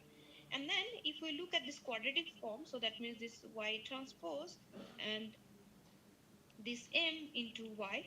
So then this quadratic part, this will be exactly equal to, one can easily verify, this will be exactly equal to y transpose. I can take the half and then m and then y, then plus half into y transpose, then m transpose, and then y. This is simple calculation. So that means this is basically equal to y transpose, and then this will be, I can write it down, this will be m plus m transpose over 2, and then this will be y, and this is exactly equal to y transpose and then m tilde and y. So here this m tilde is symmetry. Fine. So that is the reason. These things can be generalized it for a non-symmetric matrix also. So if it can be generalized like that. If it is a non-symmetric matrix, then this should be positive part. So the symmetric part should be the co-positive matrices. So here anyway, I have discussed it. I consider it to be a non-symmetric matrix. It can be a non-symmetric matrix. So examples, I think examples are already been discussed by Professor Michael. So, but here one thing is that is y transpose my is greater than equal to 0 for all y is greater than 0, and strictly positive matrices is y transpose ym is greater than 0 for all y greater than 0 by y should not be 0. So examples are considered by Michael. So he already told that positive definite matrices are of course is positive definite matrices are of course strictly positive matrices. Fine. So the reason is for positive definite matrices, we know the definition is it can happen. Oh no, it may not be. Fine. I think it should be greater than equal to 0. So yeah, I don't want to include it here. Okay. So maybe the positive matrices, I mean the positive matrices. So this is also, I don't, no, that's correct, I think. Yeah, for positive definite matrices, we include it because yeah, it's been discussed by the Michael also, because this y transpose y is greater than 0 for all y is not equal to 0. So that includes this one. Now, this positive matrices are also belong to the strictly co-positive matrices. And if you consider non-negative matrices, then non-negative matrices, but it will have a positive diagonal, then it is an strictly co-positive matrix. The reason is very simple, because if it is an non-negative matrix, so I'm considering it is a non-negative matrix. So m is bigger than equal to 0 and MII is, yes, yeah. Oh, okay. So okay, fine. Yeah, is any have, yeah. Ma'am, you are considering this example A1. I think it is not co-positive in your slides. Where? This A1. If we choose R, Y is Yes, 0, yes, 1. yes. Yeah. That's correct. Yeah, this is not because of the negative sign. I probably wanted to put something here. Yeah, because if I'll take 0 and 1, correct? So then it is no more. Yeah, that's correct. Yeah. Probably I wanted to tell something. Yes. I think I deleted it later, but here somehow it's been. Yeah. Thank you. Okay, so yeah, so coming back, so if it is a non-negative matrix, then definitely it is going to be a co-positive matrix, because if y is greater than equal to 0, then y transpose is also greater than equal to 0, m is also greater than equal to 0, so this is greater than equal to 0, so that's not a problem. But what happens? So if it is greater than 0 and together with this condition that its diagonals are positive, then in that case we'll say that it is uh, strictly co-positive. So the reason is, if just y transpose m and y, we can write it in terms of the it is if we write it in terms of the summations, then maybe I can write it in terms of the I and j, then m of ij, yi, and then yj. Then what can happen? So it means I can take it out, ym square, and then this will be the rest of the elements I can put it here. So here I is not equal to j. Now, since this is positive, mi's are positive, so this is positive, and look at here. So this quantity is non-negative because m is given to be non-negative. So at most what can happen when y is greater than equal to 0, so this may be a non-negative matrix. That means this non-negative element. So it means that it can be 0 also. But because of the presence of that one, so if y is not 0, that means I can find out yi to be not equal to 0. So in that case, this will be strictly greater than 0.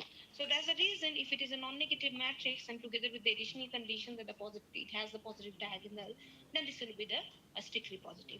Now another class of these co-positive matrices, and this is quite important. We will see that why this is important. In terms of the LCP, this is quite important. And what is this co-positive plus matrices? So co-positive plus matrices, first of all, it should be a co-positive matrices. So no compromise on that. And then next, it should be that another conditions is that whenever y is greater than equal to 0, and if y transpose my is equal to 0, then in that case y transpose m plus m transpose should be 0. Now if it is happens to be a co-positive matrices, if it happens to be a symmetric matrices, if we assume it to be the symmetric matrices, then these definitions is becoming quite easier one. So first of all, it should be a co-positive matrices. So that's the definition. Say I'm just defining it. What is the co-positive plus matrices? So co-positive plus matrices.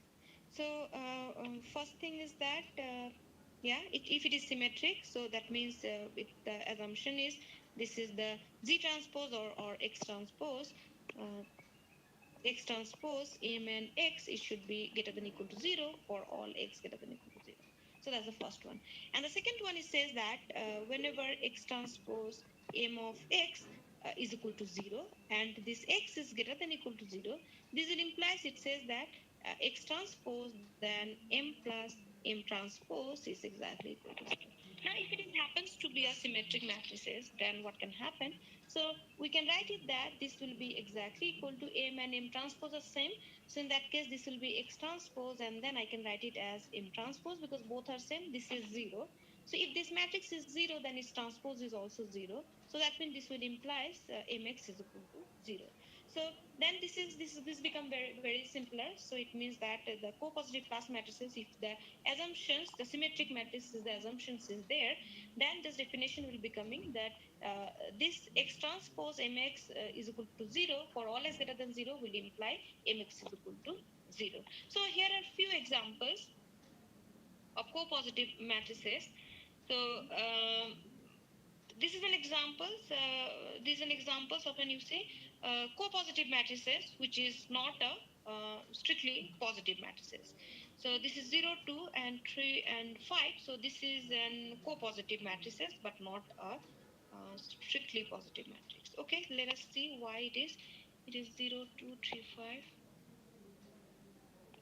So this matrix is, I have considered it as 0, 3, and then 0, negative 2, 3, 5.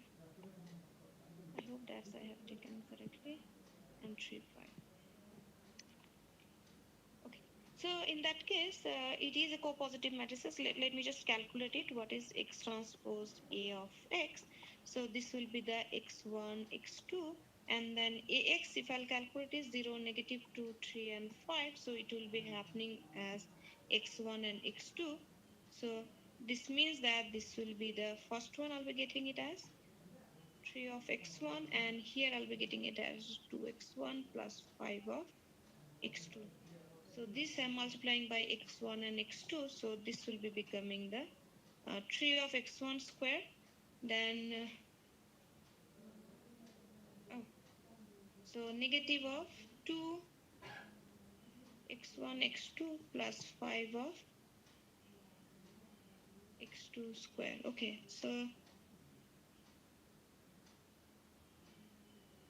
is that Ma'am, it should be 3x2 in second line.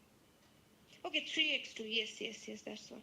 Yeah, so it should be 3x2, so that means I got it here, 3 of x1 x2, so eventually I end up with x1 x2 plus 5 of x2 square.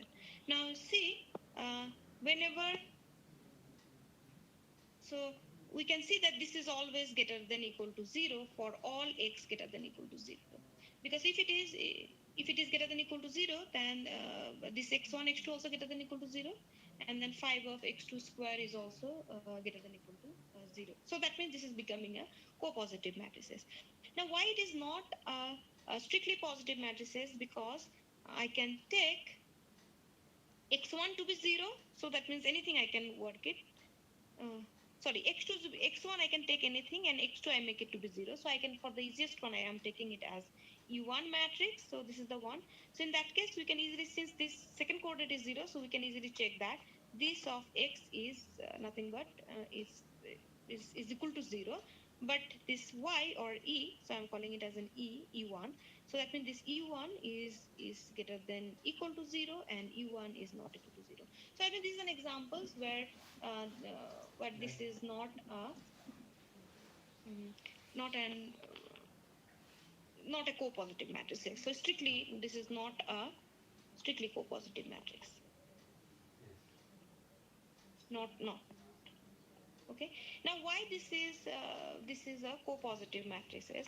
Now look at here. Second condition is I'll be assuming that x transpose and then m of x should be 0. So the previous calculation it says that, and x is greater than equal to 0. So the previous calculation it says that x1 x2 plus 5 of x2 square, it should be exactly equal to 0. Now all are non-negative, so definitely that will imply that x1 is equal to 0 and x2 is equal to 0. So if x1 and x2 is 0, so then definitely that will imply this x transpose whatever it is, because that is becoming 0. So then definitely this will imply this is exactly equal to 0. So in that case, this is an example of an strictly positive matrices. Now, that is, and the next example is very much interesting.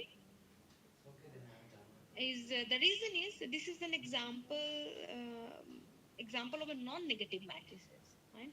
Non-negative matrices which does not belong to the this class of co-positive plus matrices. So one can easily check that 0 1 and 1 0. This is a nice example that always we consider it. Okay, so these are the three classes of matrices. Now let us see the inclusion, that means how these classes of these matrices are related. I don't have any data. So it's This it's like suppose that I'll be denoting the class of all the co-positive matrices by C. So the class of all the co-positive plus matrices, I'm denoting it by C plus. So one observation is there. So if we'll denote the C to be the class of all co-positive matrices, then definitely the strictly co-positive matrices are nothing but the interior of that C. And interior is the I'm talking about the is just usual topology with respect to the usual topology in our n cross n. So that's what we'll be using it. In that respect, it is the I'm talking about the interior.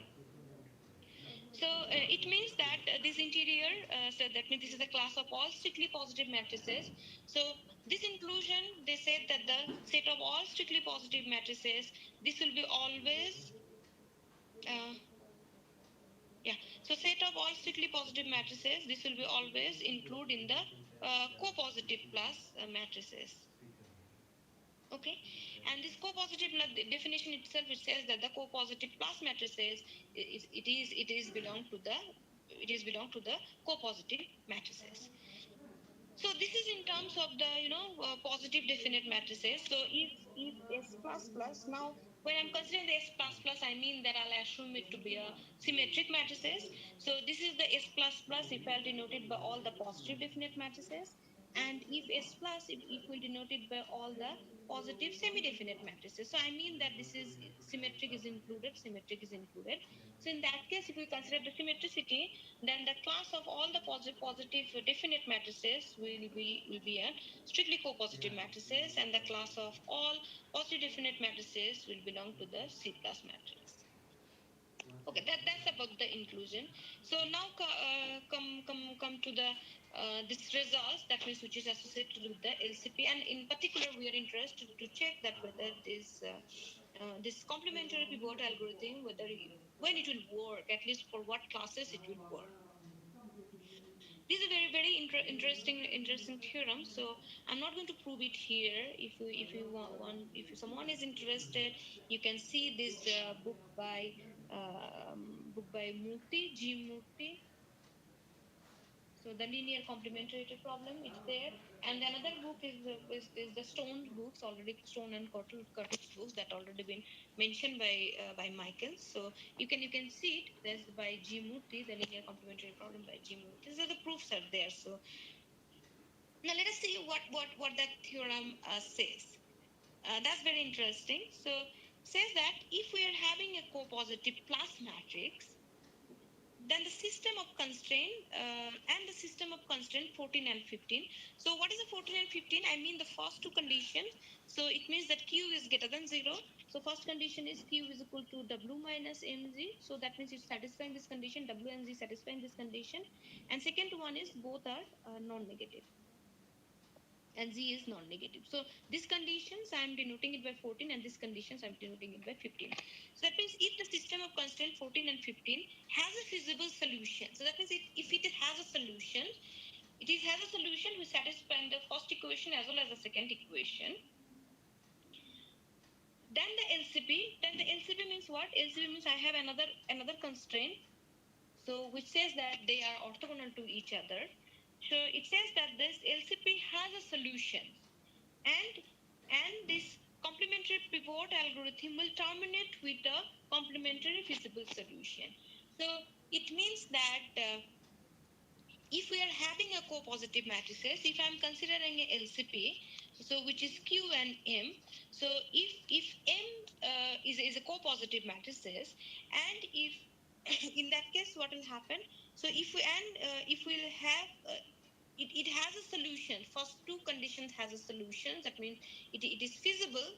14 and 15, so it has a feasible solutions. Then if we apply the this complementary pivot algorithm, then this will always terminate with a solution. That means it is always gives us an output, a finite solution. So it means that someone asked me yesterday that in that case whether it is depending on Q or not. Yesterday I said that yes, it's depending on Q, but look at here, it doesn't depends on the Q because the theorem is nothing related on the Q when it is an M matrix. So if it is satisfying the first two conditions, that means the LCP will always have a solution. And what is the next one? The converse is also quite interesting. Converse says that if M is a co-positive matrices, and if the complementary pivot algorithm terminates with a ray termination, so then the system must be infeasible. So it means that that's very nice. So that means if we are having a co-positive matrix, if we apply the our complementary pivot algorithm, so then if it is the ray termination happen, so it means that the LCP doesn't have a solution. Okay, so that means that it is not feasible. It cannot have a solution. And if it is has a solution, definitely the ray termination cannot happen. It will always gives us a complementary feasible solution. So that's the important theorem which is related to this. Why this is work complementary pivot algorithm it works. Next,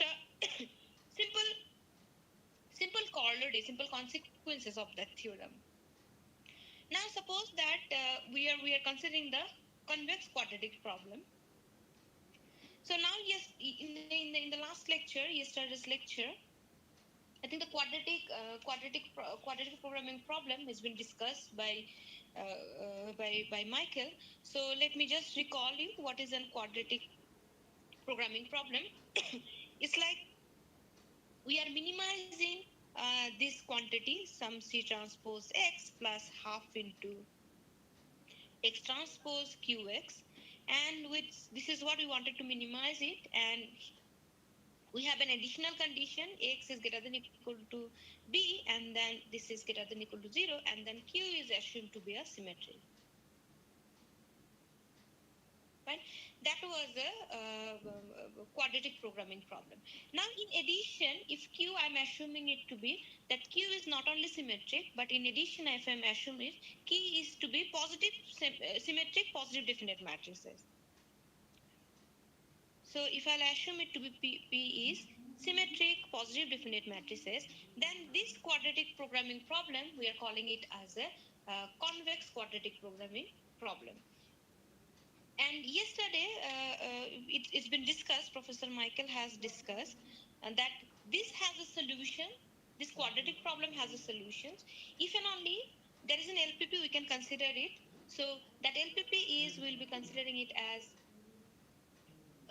this is the matrix, maybe the Q matrix, I can consider it to be a C transpose, and then this will be the negative B, and this is the new M matrix, I can consider it to be a Q, then negative A transpose, and then A and 0.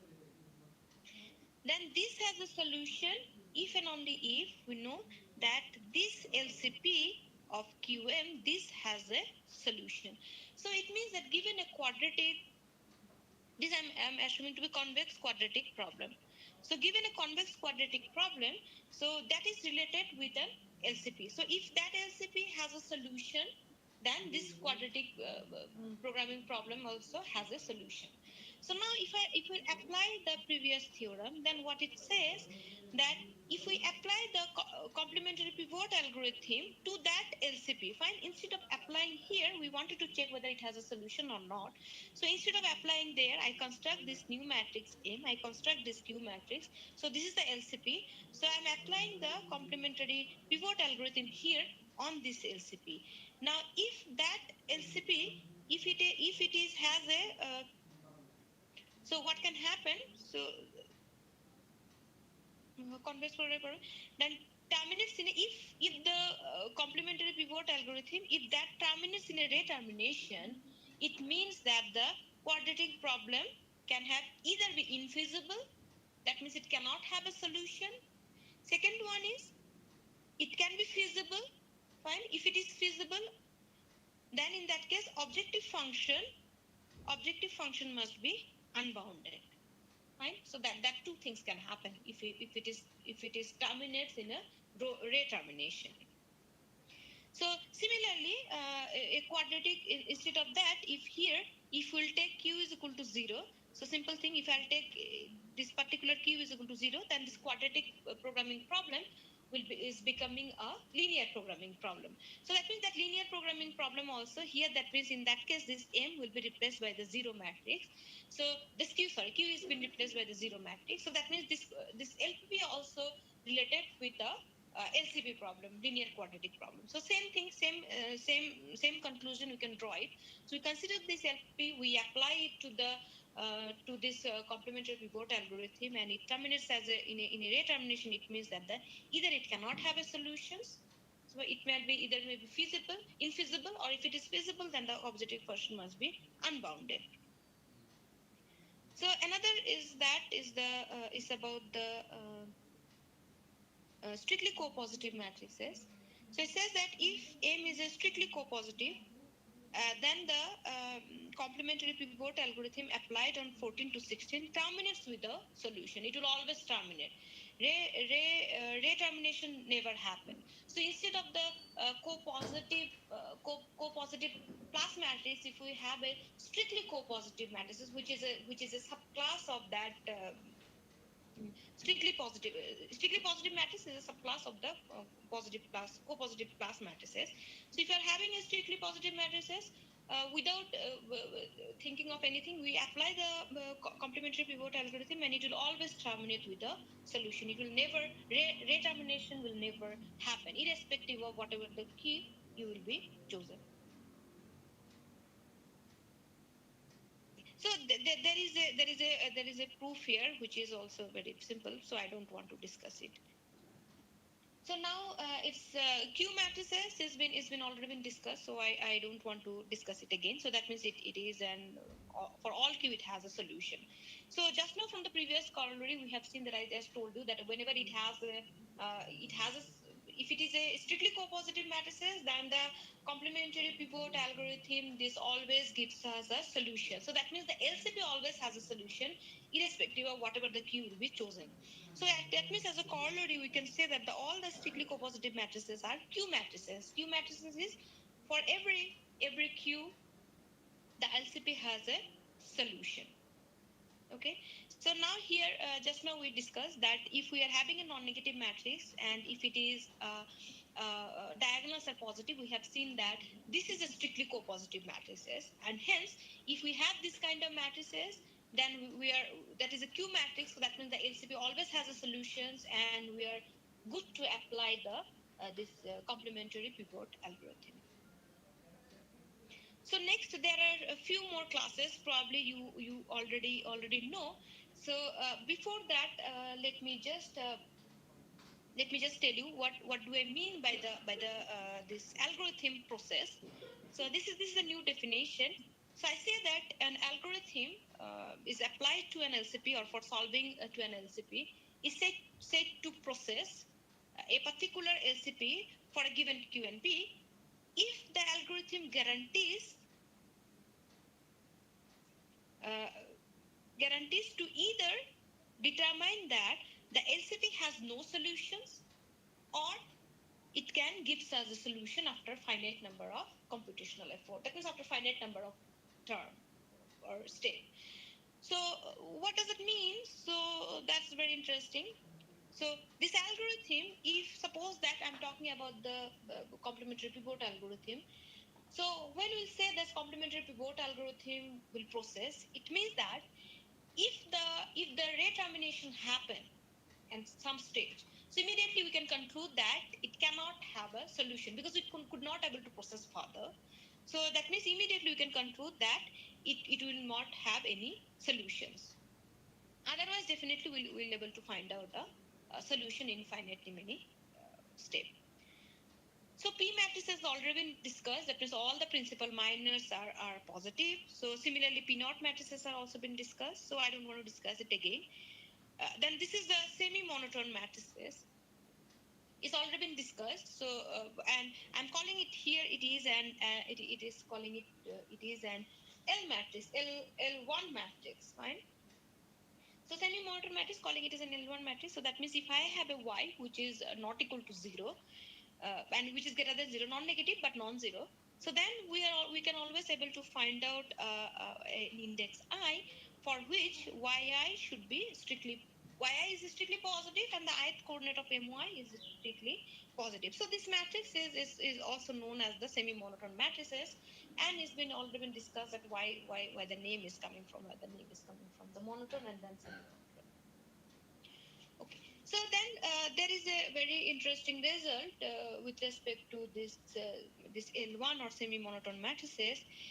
It says that do I have the result? Okay, so it says that, I'll come back again. So let me just tell the what is that. It says that if M is an L1 matrix, right? So that means it is an L1 matrix, means it is a semi-monotone matrix. So then the LCP always has a unique solutions for all Q strictly positive Q. Fine. And what is that solution? It's easy solution, because if Q is greater than equal to 0, I already told you whenever Q is greater than equal to 0, we always have a solution W is equal to Q and Z is equal to 0. So that means it says that if it is a semi-monotone matrix, and this is the only solution. So let us see that why this is happening. So if it is, has suppose that the solution is not unique, so that means I'm considering it is as a semi-monotone matrices. So let M is assumed to be a semi-monotone. Then the LCP has a unique solution. So LCP of Q and M for any Q which is positive. So this has a unique solution. Unique solution. And what is that unique solution? Is given by W is equal to Q and Z is equal to 0. Okay. So now suppose that it has another solution. This is one solution, so I'm writing on. Suppose that it has another solution. So let W bar and Z bar be another solution of the LCP.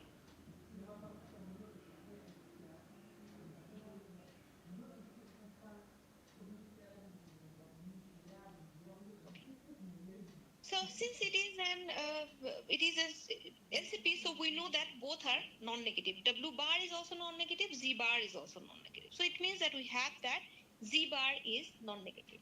Now since Z bar is non-negative, M is given to be a and this is non-zero. The reason is why it is non-zero, because so this is what I'll be assuming it. Z bar is non-zero, because if Z bar is 0, so I'll be getting back the same solution. If Z bar is 0, we know that Q is equal to W minus M of Z bar. So this is a solution. So it means that this portion will be 0. So therefore Q is equal to W bar. So I'm getting back the previous solution. So therefore it is enough to assume that because it is another solution, so obviously that will imply that that Z bar cannot be 0. So that means it has at least one positive entry. So then by the definition of the semi-monotone, if it is happened, then I can able to find out one index Z for which this ith index is greater than 0, and what can happen then M of Z bar, that the ith index, this is also positive. That's what can happen. So now, so in that case, let us see what is happening. So that means this is Qi, sorry, this is ith element. So that means we have this, because these are solutions, we have that Q bar, we have that, yeah, that Q bar is exactly equal to Q plus M of Z bar. So that can happen because it is the solution. Now in that case, what will be the ith element? Wi will be the Qi plus M of Z bar whole I. Now this is positive. Why this is positive? Because Q is given to be positive.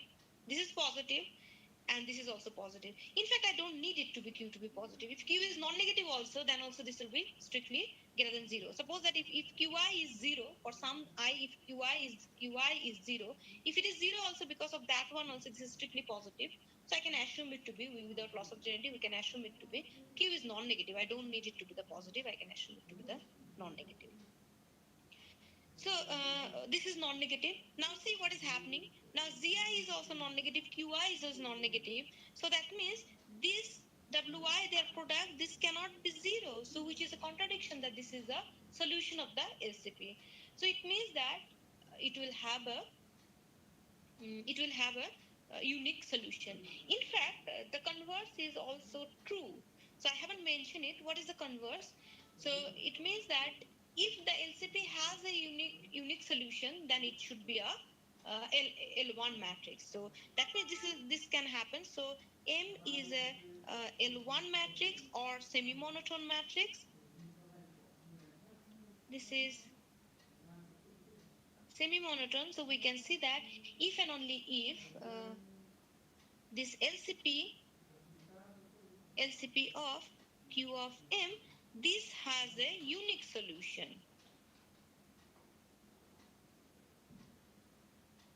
This has a unique solutions for all Q greater than equal to 0.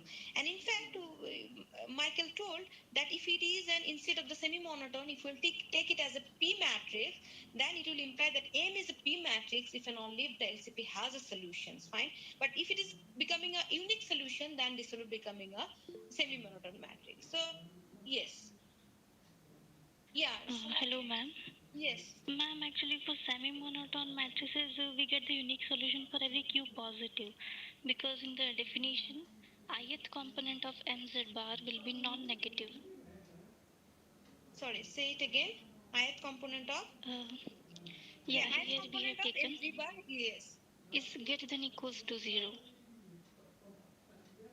Oh, okay. Okay. Yeah, okay. so for semi-monotone, yes, we have for every Q positive, it is unique okay, solution. yes, that's correct. So, yeah, that's correct. That's the good observation. So, if we'll consider the semi-monotone, then yes, it should be the all Q should be strictly positive. Yes, that's correct. And if we'll assume it to be strictly semi-monotone, then definitely it should be all Q greater than equal to 0. Yeah. So now, if someone is interested to check that whether it's how this converse is happening or not, maybe when I'll share my notes, maybe I'll add the proof that if it is not an L matrix, then definitely we can find out another solution. If it is not an L matrix, we can find out a Q which is positive, and we can find out another solutions of that. If two solutions of that LCP. Okay, so I'm not discussing it here again. Now, if I'm going back to again previous one, there is another class I will be calling it as an L2 matrix. So what is an L2 matrix? If Y is a non-negative matrix such that My is greater than is equal to 0 for all Y greater than My is greater than equal to 0. And if Y transpose My is 0, then we are able to find out two non-negative diagonal matrix such that omega into Y, it should not be 0, and this should be 0. So that matrix we'll be calling it as an L2 matrix. So there is an equivalent definition of that L2 matrix is, and it says that if the equivalent says that it is an L2 matrix if for each Z greater than 0, non-negative Z, so mz is greater than equal to 0, and if that one I'm calling it as W, so that means W transpose Z is equal to 0. So we can always able to find out one non-negative vector z hat, such that if we construct this W hat by this way is negative of Z hat transpose M whole transpose, then this will also greater than equal to 0, and that Z hat will be it will be somewhere lie between 0 and Z. Right? So that is an equivalent definition. So, and if a matrix is a semi-monotone matrix and the L2 matrix, we'll be calling it as an L matrix. And there is an relation there is a relation which I'll come to that. That if it is an L matrix, then this also has a solution, and this complementary pivot algorithm, this will also terminate. So that's what it says that. So if M is an L matrix, so then this complementary pivot algorithm process. So it means that if we are having an L matrix, and if we apply the complementary pivot algorithm, if it is terminate with a retermination, it means that the LCP does not have a solution. Otherwise, it will have a solution. And what is an L star matrix? L star matrix, just now I told that this is under strictly monotone matrix, right? A strictly monotone matrix. So strictly monotone means I'll apply that M bar of Z. This is strictly monotone. Let me just write down it here. What is that? So strictly monotone means, or this I'll be calling it as an L star matrix. So it means that this is, if Z is greater than 0, Y is greater than equal to 0, and Y is not equal to 0, then this will implies I should able to find out one index I for which this is Yi is also greater than 0, and then M of Zi is strictly greater than 0. So that means in the proof, I told in the proof that this is a similar way. So that means in the proof, it should be, now I can write down, this should be for all Q strictly greater than 0. Fine, I don't need the I can, sorry, in the previous one I have the strictly greater than. Now that strictly greater than, I can replace it by the greater than equal to sign because of the positivity. Fine, proof is the same proof. So that means here is, this is the this one is, if it is an L1 matrix, then the LCP always has a unique solutions, and we don't need to go to the, if we are thinking about that applying to the this complementary pivot algorithm, then we don't need, because it has a unique solution, and the unique solution will be given by W is equal to Q and Z is equal to 0. The problem has been solved. Now there is another matrix which I'll be calling it as a row adequate matrix. What is a row adequate matrix? So first of all, it is a P-naught matrix. P-naught matrix means all the principal minors are non-negative, fine? So not positive, but all the principal minors are non-negative. And whenever the principal minors corresponding to some Z is 0, is non-negative means it can be 0. So if it is 0, then the set of rows vector corresponding to M, so that means I'm saying that the M of M, I'm collecting all the rows, fine, which associated with that J, then this should be linearly dependent. So it means, let me say it again. So row adequate matrix means, first of all, its determinant should be, all the principal minors should be non-negative. And if we are having a principal minor which is 0, is non-negative, so it can be 0. If it is 0 for some principal minor, and then if we'll collect the indices, fine, that means with respect to that indices, if we'll collect all the rows associated with that indices, then that will become a linearly dependent. So then this kind of matrices will be calling it as a row adequate matrices. Similarly, one can define a column adequate matrices, and it should be first of all, it should be a P-naught matrices, determinant should be greater than equal to 0, and whenever here the rows will be replaced by the column, that's all. An adequate matrix means if it is both row and the column matrix. So the next result, it says that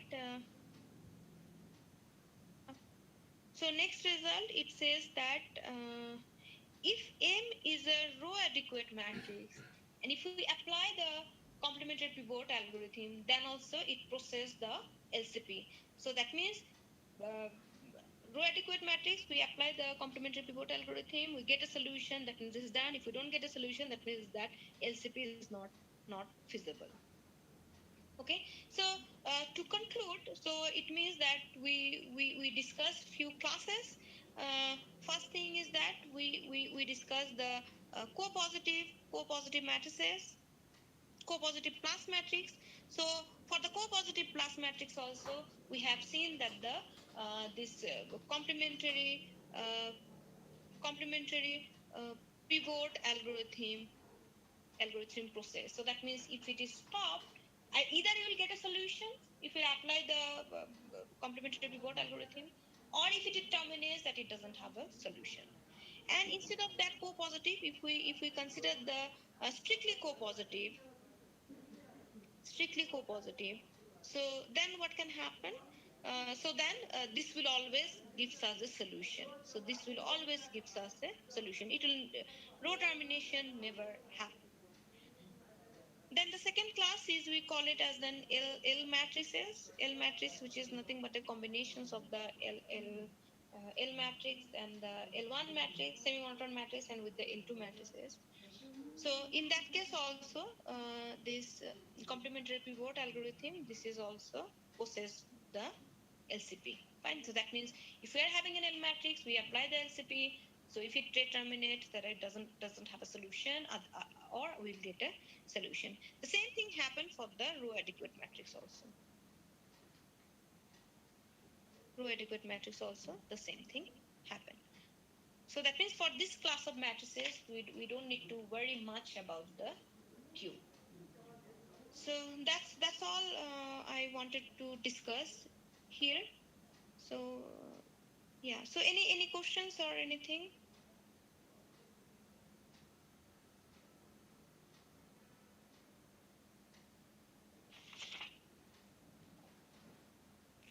Excuse me, ma'am. Yeah. Yes. Yeah. Ma'am, is there any characterization for co-positive matrix for which, like we can say whether this matrix is co-positive or not? Can we detect? Yes. There are some characterizations, fine, where one can. It has some many properties, maybe, and then characterizations also. I mean properties, but not sure about the. When I tried for 3x3 matrix, so I found little difficult to detect whether this matrix is co-positive or not. Okay. There is a, but I don't know whether how much this will be helpful. So there are some, I mean, to check whether a matrix is co-positive or not. There are some characterizations, fine. So the characterizations I can write it here.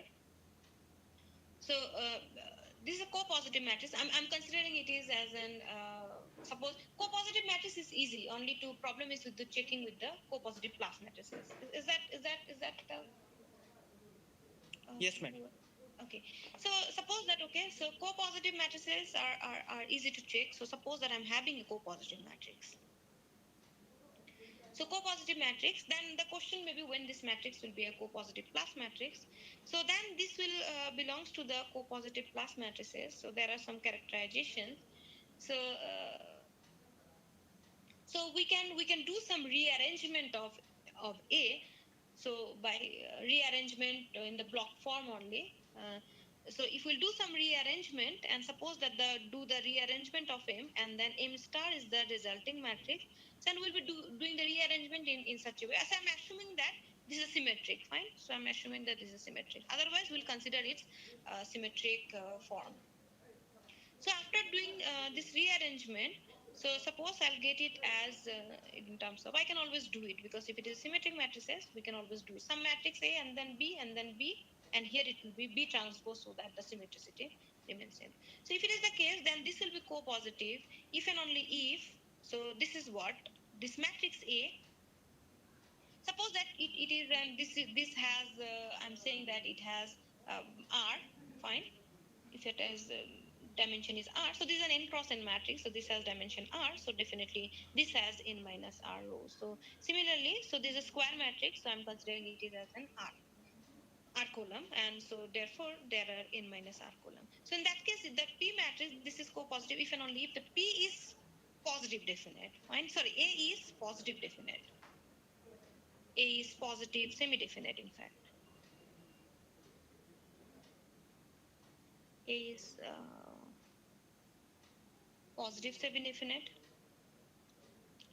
Second one is, B, I can write it in terms of A and then some B. So it means that B will belong to the, A into, I can write it as a range of, the columns of B are nothing but the range of A. Fine. So that means I can write it B. Sorry. Yeah. B is equal to A B stars for some B star. Fine. So that means columns of B will be the is belongs to the range of A. And the next one is D minus this B, whatever this one I got it. So B transpose A of B star. Then this is the strictly co-positive. Fine. So this is because strictly co-positive also is easy to check. But I'm not sure that how much it's going to help. It's a lot. But there are properties. I mean, whenever you are trying to find out, there are some properties of the co-positive plus matrices, which it should satisfy. So Okay, maybe thank you. you can see the properties. Okay, So, if I try, I will not get, then I will contact you. yeah, sure. Okay, ma'am. For example, if we have an co-positive matrices, if it is symmetric, then the diagonal should be positive. So that is another one, because if it is zero, I mean it cannot be zero. I mean not positive. I mean that it cannot be zero. If it is zero, then particular. So if it is zero, then particular. That is also another one. If it is a co-positive matrix, co-positive plus matrix, and if some diagonal is zero, fine. Then what can happen? So on that particular some mi is zero. So that means this entire row and then entire column also should be zero. So these are some properties. Maybe if you know some properties of the co-positive plus matrices, sometimes that is also help us to construct the co-positive matrices, co-positive plus matrices. Okay, so any more questions or any doubt or any concern? Okay, then probably we would like to stop here. So tomorrow I'll discuss the cone and their spectral properties, and then I'll move to the sign pattern of semi-positive matrices. Excuse me, ma'am. Yes. Ma'am, could you please send these notes or slide if possible after talk? Yeah. Yes, I will send it. I'm just waiting that this once I'll because that's the reason I asked for the Gmail. So I'll put it on a uh, I'll put it on a drive, and then probably I can share with all of you. And another thing is that I'll share it, but just give me 2-3 days. Maybe after tomorrow's talk, maybe I'll do some correction, because in my slides there are few correction need to be done. So I'll do it and I'll share it to you. Okay, So, thank you. yeah. By the way, I just wanted to tell you something. So I'm getting many emails that whether this recording has been done or not. So just wanted to tell you this is streaming online. So if you go to the Google, so I'll share the link. But the link is always changes. So if you can just enter this GAN course on MCSLCP, then you will able to find out. It is online streaming and it's been saved, so you can see it. Or at the end of the lecture, I'll combine it. I'll do the editing and I'll share with all of you. Okay, then that's all. Thank you. We will see tomorrow. Tomorrow at 8. Okay.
Stop the live stream. Yeah, I'm not getting the YouTube.